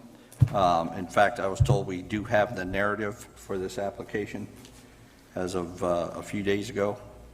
But basically what this grant would be is we would not be able to use it with American Recovery Act funds. We can't use those to match this grant. So keeping those funds distinct and separate for different portions of that project is key. And what's also key is the co-applicant is we are responsible for the proper admin of those federal funds and would be held accountable for non-compliance. So I've asked Brad if we've got that locked down and identified. Brad, do you want to add anything to this? Yeah, we're finalizing a term sheet, a conditional term sheet between the county and the city of Milton, and I believe we'll have that to the BOCC for the November 9th meeting. So we'll run that round robin with each of you individually prior to that and discuss any concerns we may have. But these bullet points are included in there, and there's also a funding strategy that the city of Milton has submitted that has different methods of funding based on the different incremental grants and contributions, and to assure that we've met with the EDA and also NACI as being our primary on the restore, and she's very sharp on federal dollars, so she's reviewed those. So we'll just make sure that the components that the EDA grant is being applied to will not commingle with any potential ARPA dollars, whether that's city dollars or county dollars, as we reach an agreement as to what our contribution level to the plant will be. So you'll get all that on the November 9th. That gives an opportunity for us to finalize a few things with the city of Milton, and then also get that to their city council, and then we'll bring it to to the BOC for discussion of that term sheet. Okay. And then just the other one you and I discussed, I just feel the need to make sure everyone understands that, the grant will take typically 6 to 9 months. And you can't start the portion you're using this grant for until you have the grant, correct? So all that needs to be in the breakdown of timing, and we need to all clearly understand that, because they don't play around when you're talking about federal grant dollars. That is correct, and Ed is here with the city of Milton if you do have any questions, and he's acknowledged that, and Randy as well, that they understand that component of the grant. Randy's going to make you commit to us, Ed. I drew the short straw tonight, Mr. Chairman. The city council meeting, I think they set a new record. Councilman Snow's here. They were less than an hour tonight, so we appreciate the work that they do in support. We're well aware of the constraints that this grant poses, but it's such a huge opportunity at potentially $8 million. We wouldn't be pushing as hard as we have on this opportunity if it weren't for the fact that the grant administrators have strongly encouraged us to submit this grant application at this time, and for the dollar amount that we're doing so. We recognize that their general allocation is usually in the $5 to $6 million range, and we've done one of our scenarios based on that, as well as the full $8 million, and we've done one on $0. So we're prepared for any contingency we feel that may come along from that. Our last meeting last week with Baskerville-Donovan, we're looking at the timelines. We're right there at 6 to 7 months for bidding. But if we don't get this done tonight, we may lose the opportunity. We'll be outside that time window. And then just because we've talked about it in the past, when Devan and I were in the meeting with Senator Broxson on that term sheet, we told him October 17th, Devan's going to reach out to Senator Broxson and let him know it's in the works, and we'll get it to him. Devan, if you need me to chime in with you, since I was there with Senator Broxson, but it'll be very important to make sure, he's going to give us a couple of weeks, I assume, and not hold our feet to the fire. So that it'll be very important to have that term sheet locked down. I think we've all been witness to the intense meetings that have gone on over the past month and a half, and I think they're basically down to I's and T's at this point in time. The major points have been accomplished and moved past. Are there any other questions? Commissioner Cole. Mr. Chairman, not a question. I'd just like to thank the city, Devan, Brad, Chairman, yourself, because we weren't given a challenge by the senator. We were giving a damn ultimatum. And that's kind of how he put it. You will get this plant built. And it affects, the city. It affects our economic development. It affects development in East Milton and the protection of our aquifer by not allowing more septic systems to go into that part of the county. So I just want to thank everybody as district commissioner for all the effort that's going into that. Thank you, sir. Commissioner Calkins. Thank you. I just want to go off of Commissioner Cole. I appreciate the change. There's been a huge change since we have a new administration in the sense of working with the city of Milton And I commend DeVan Cook and Brad Baker and working with the city of Milton and coming up with solutions. I mean, it ain't just about this grant. This is, you all are really working for a lot of good things. And I'm impressed, and I commend, Jeff Snow's out there in the audience. He's a fantastic leader. They got a board, a city council that I don't want to name them all now, but an excellent group of community leaders that are now working with Santa Rosa County and improving things. And so I commend the good working relationships, the throwing the politics behind us and getting things done. And this is an example of it. And I hope to see a lot more of this. And I appreciate you. I appreciate Mr. Jorgensen. And I really appreciate Commissioner Cole leading in all these issues with City of Milton. And good job, y'all. And I fully support this, by the way. All right, if there's no other discussion, I'll recommend approval without objection. Hearing none, that item's passed. I'll sign the documents as soon as I get them on my desk, Ed. Thank you, Commissioners. No, not unless we're doing an individual vote. If we do it without objection, we're not using that. Councilman Snow? I'll approach now that you've approved it. I just want to echo our thanks to you guys. I mean, it takes all of us working together to make such a tremendous project. Y'all staff, county staff, city staff, and all these guys, I can't say enough, and really appreciate all y'all, each and every one of you commissioners' support in this, and look forward to getting this done, and just thanks again, okay? No problem. Thanks for being here, Councilman Snow. Okay, we'll move on to Services and Development Committee. Commissioner Calkins. Thank you, Mr. Chairman. We are discussion of My Government Online Electronic Permitting Software, discussion of purchase of My Government Online MGO Permitting Software. We had talked about this a little bit earlier, and it will save us money in the long run. I had some discussions with staff, and I fully agree with it, but I'd like to, Mr. Chris Phillips. I'm going to speak briefly because I don't want to talk anybody out of anything, but if you have any questions, we researched this pretty hard. Like Tim Tolbert mentioned, we went over and met with him, with his group twice, looked at the program as to how they use it, went over and spoke with the city of Pensacola and got a demonstration from them. It's really going to bring a new era of technology to the development services center out there, to be able to submit and buy permits for anyone from the comfort of their home or their office, and so that we can review things simultaneously is a huge leap forward from the cart full of plans that goes around the office as we currently do it now. So we're looking for permission to go ahead and get this thing procured and get the chairman and or the administrator to sign all relevant documents as we go forward. And according to the backup, you'll have this in place shortly after the start of the new year. Yes, sir. That is absolutely the plan.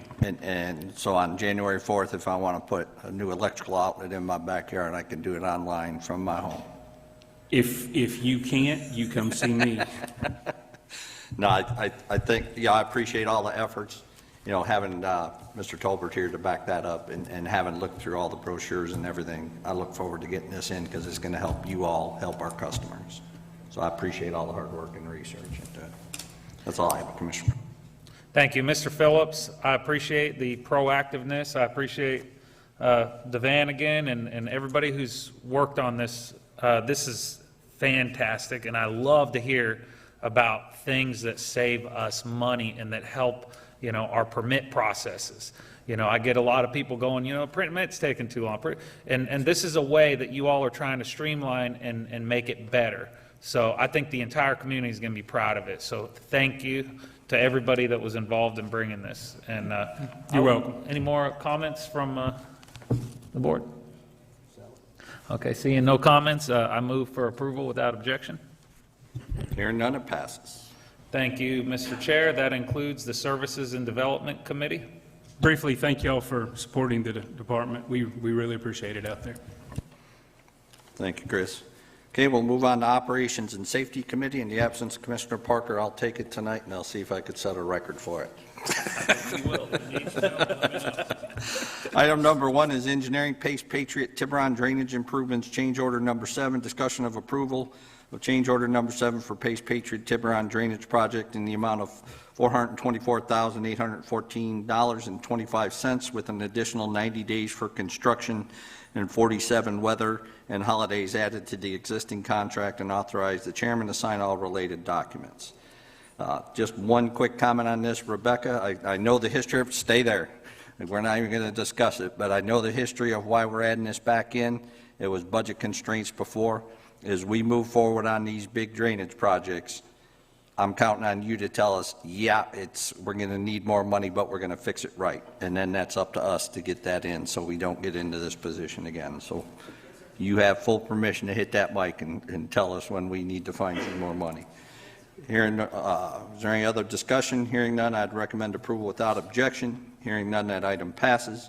Item number 2 is Woodbine Road Continuing Master Services Agreement. Discussion of approval of the professional services agreement not to exceed $2 million with Mott McDonald as the selected firm for RFQ 21-042 engineering design and professional services for Woodbine Road, and authorize the chairman to sign all related documents. This is the kickoff to our fixes to Woodbine Road. Is there any discussion? Mr. Cooey. Jerry Cooey, Milton, Florida. $2 million to study it. I'm qualified to run a little calculator. I ran a calculator. You think we're going to spend, at the average rate for an engineer, you think they're going to spend 23,000 hours on that project? That seems an awful big number. At $85 an hour. I don't think this is just a study. We're going to have Well, Rebecca. yeah, it's engineering too, but I mean, 23,000 hours? We got Rebecca coming up behind you, Jerry. Seems an awful big number. Thank you. But I imagine this includes right-of-way and all that. Rebecca, enlighten us. Yes, sir. So what we did, we just capped it's a 5-year contract, and it's capped out at $2 million, so we don't exceed that. If we were to do more improvements and we need more money, we'd come back to the board and ask for additional funds at that time. This just gives a dollar value on the 5-year contract. This is for design services. We're not really studying this. We've already studied it.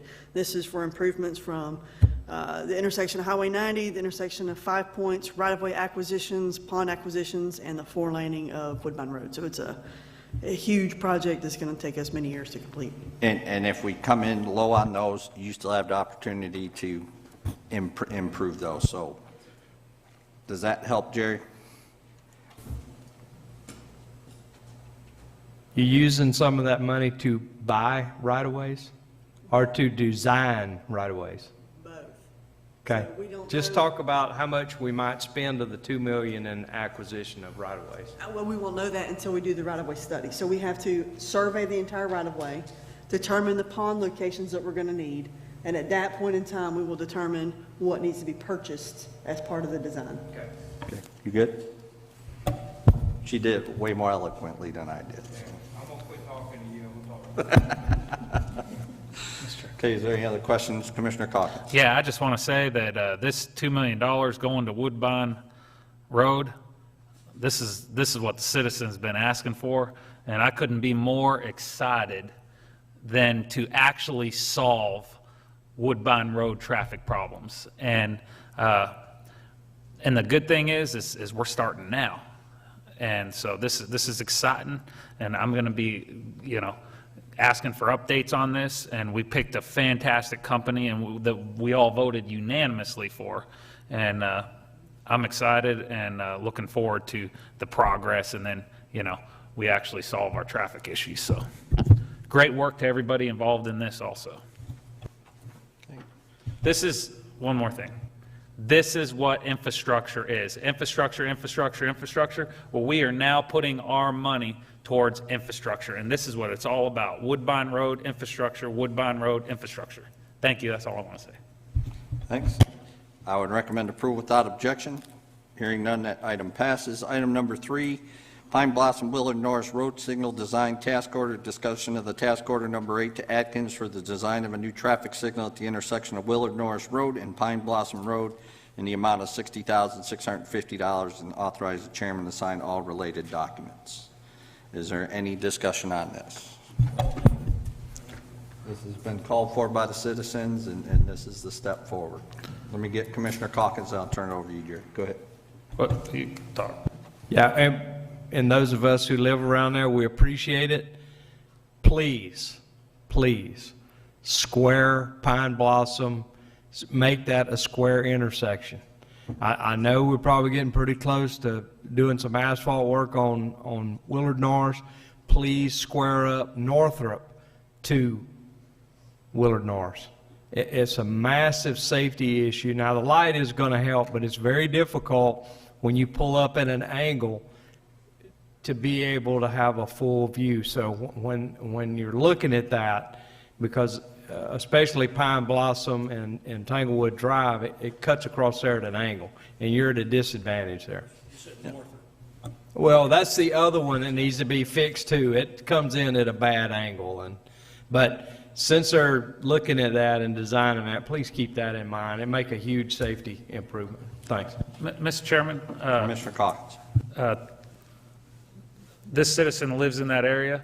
I would like to ask Brad and Devan if y'all can look into what he just said and on that, you know, and then we could report back to him and try to get that looked into and see if we could do that. And so I appreciate it, Mr. Cooey, for bringing that up. And also, I have a question, because I got at the last meeting, we had the meeting about the school, and they told us they were going to pay for half of this. So I just want to make sure that they're going to pay half. So are we going to, how's that going to work? We'll reach out to the school board, play them back the tapes of that meeting. Yeah. So. Yep. All right. Well, I appreciate it. Okay. No other discussion. I recommend approval without objection. Hearing none, that item passes. Item number 4 is a lease of one John Deere 750 LGP crawler dozer for the central landfill. Discussion to lease the John Deere 750 crawler dozer from Beard Equipment, utilizing pre-negotiated pricing from the Sourcewell purchasing contract. This lease will be for a period of 48 months and 10,000 equipment engine hours with an extended comprehensive warranty for the term of the lease agreement, and this will be funded out of the solid waste funds. Is there any discussion on this? Hearing none, I would recommend approval without objection. Hearing none, that item passes. Item number 5 is engineering services for the Santa Rosa County Regional Water Reuse System. Discussion and approval of the ranking for engineering services related to the Regional Water Reuse System. This will be for Phase 2 of that system, which entails our line coming across the sound, correct, Michael? Yes, sir. And tying into the Ollie Navarre water system. So this is for Phase 2 of that project. Jacobs Engineering was the winning or selected bid in the recommended action. Is there any discussion? Mr. Chairman. Commissioner Cole. Just want to make sure that, as we form a cooperative effort with Ollie Navarre system, that they pick up their fair share of the tab. Yep. So, Yep. thank you. Yep. I had another meeting with them this week, and I reiterated that, and also reiterated the interlocal agreement we have with them, that everything on this project is in the sunshine. Yep. And just as an update, they're ready to go with their phase. The van is working through some last-minute issues with that on liability coverages. So as soon as we get that and get that signed lease, they're prepared to hit the ground and fund their piece and start Phase 1. Okay. There's no other discussion. I would recommend approval without objection. Hearing none, that item passes. Item number 6 is Navarre Beach Utilities Water and Sewer Rate Study. Discussion and approval of the Navarre Beach Utilities Water and Sewer Rate Increase. This study went on for the past couple of years. Michael kept me in the loop. We briefed it at the August leaseholders meeting, wasn't it, Michael? I got it, I think.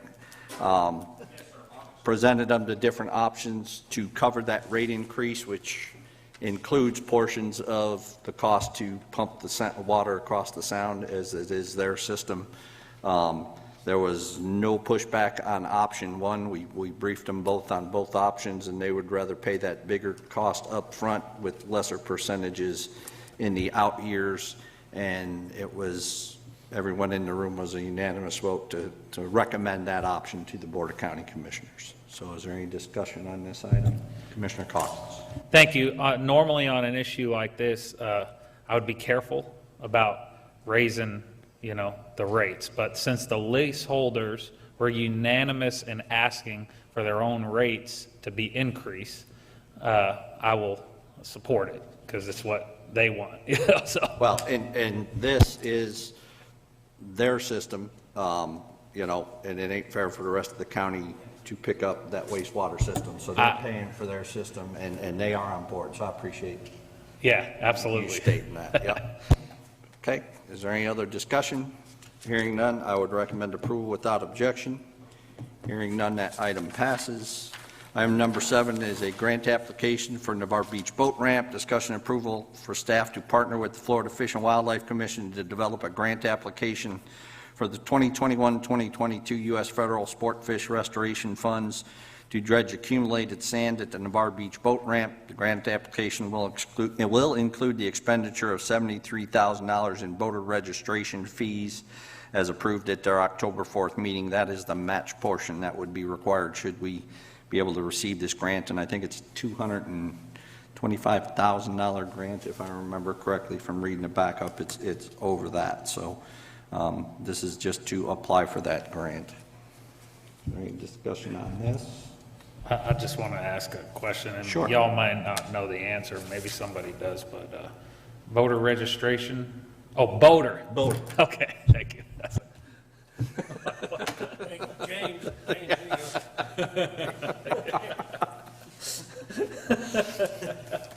Boater with a B. That's Okay, what I was like. no problem. Is there any discussion? Hearing none, I would recommend approval without objection. Item number 8 is ADA improvements at Santa Rosa Soccer and Horse Park. Discussion and approval of a bid for the Santa Rosa Soccer Horse Park ADA improvements in the amount of $71,922 with J. Miller Construction as the only bidder. Is there any discussion on this? Despite being the only bid, it's still within budgeted and cost estimated, I assume, since it was only one bid. Yep. Okay, just wanted to ask that. Is there any other discussion? Hearing none, I would recommend approval without objection. Hearing none, that item passes. Item number 9 is a sidewalk and right-of-way mowing. Discussion and approval enter into a not-to-exceed contract for $200,000 with Green Energy Contracting, the low bidder to supply sidewalk and right-of-way mowing. You have that list in your backup. As I referenced this contract earlier, we've had this contract before. They modified it so we're able to add more areas that need to be mowed without coming back to the board, so it kind of gives them that flexibility. And I think this could be a template for how we attack some of our drainage and storm drain ponds in order to augment public works and getting that caught ahead. So said there's currently 19 areas that are on this list. Is there any discussion? If not, I would recommend approval without objection. Hearing none, that item passes. Item number 10 is Cowan Heavy Equipment Purchase. Discussion and approval of a purchase of a Koblenko excavator and 2 Volvo loaders from Cowan Equipment Company for $524,326.58. This is all part of the equipment purchases we discussed in the budget workshops. Is there any discussion on these items? Commissioner Cole. Just real quick on all these, have we, how do I get to this? Is there any reason we're not looking at leasing these like we're doing at the landfill instead of buying outright? And I'm certainly not going to stop the purchase tonight, but have we gone there yet, or is that somewhere you need Yes, direction to go? Amy did explore that possibility, when we came away from the budget workshops, and I think that she concluded that this was the best avenue to take. Okay, all right, thank you. Yeah, Commissioner Cole, we do have a lot more wear and tear out at the landfill with the crushing of all that waste, et cetera. A lot of undercarriage issues where these are not exposed to all of that on a regular basis as they are at the landfill. Okay. If there's no other discussion, I would recommend approval without objection. Hearing none, that item passes. Item number 11 is Beard Equipment Company purchase. Discussion and approval to purchase one John Deere loader from Beard Equipment Company for $223,147.60. Is there any discussion on this item? Hearing none, I recommend approval without objection. Hearing none, that item passes. We will go on to the Budget and Financial Committee. Commissioner Wright.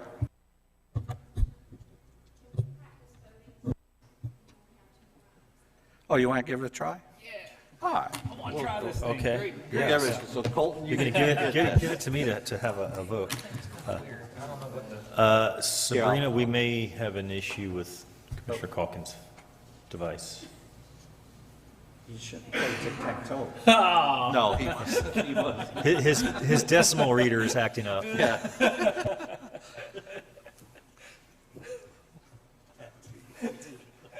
I don't want to hit the clear button and mess it up. Why is mine always? It's a conspiracy. Y'all There are you go. messing with mine. All right, y'all give me just a second. All right. All right, you can read the item and then. Okay, will do. All right, thank you, Mr. Chairman. Budget Amendment 2022-22, Software for Engineering Inspections, Planning and Zoning, and Code Enforcement. This is a discussion of same item we discussed earlier and approved. This will just be the budget amendment for that and the amount of $75,760 for the My Government Online MGO software for the engineering group. Make a motion, we'll get a second. All right, I'll make a motion to approve. We have a motion and a second. You have your voting block. Please vote. And then hit save. After you vote, hit save. And the results will pop up on the screen. Motion passes 4-0. It worked. All right, so there we go. So that motion passes. Motion passes. Item number 2, check register, discussion approval of check register. I have reviewed it. I trust everybody else has. Would you like us to vote on the check register as well? Let's while we're on a roll. I'll make a motion to approve the check register. So We we'll have a second it? motion to approve the check register. Second. Well, thank you. Second. Commissioner Hawkins, we have a motion and a second. Playing pickup. Please enter your votes.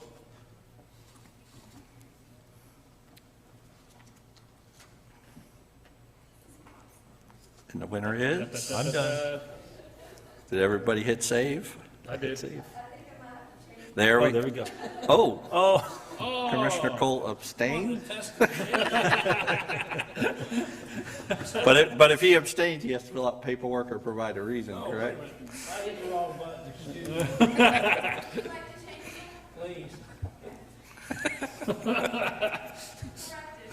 Thank you. So that check register passes 4-0. Thank you. That concludes our report, Mr. Chairman, but I do have a question on that. Sabrina, is what we're seeing on that screen, since it's not on our monitors here, is that what is viewed at home?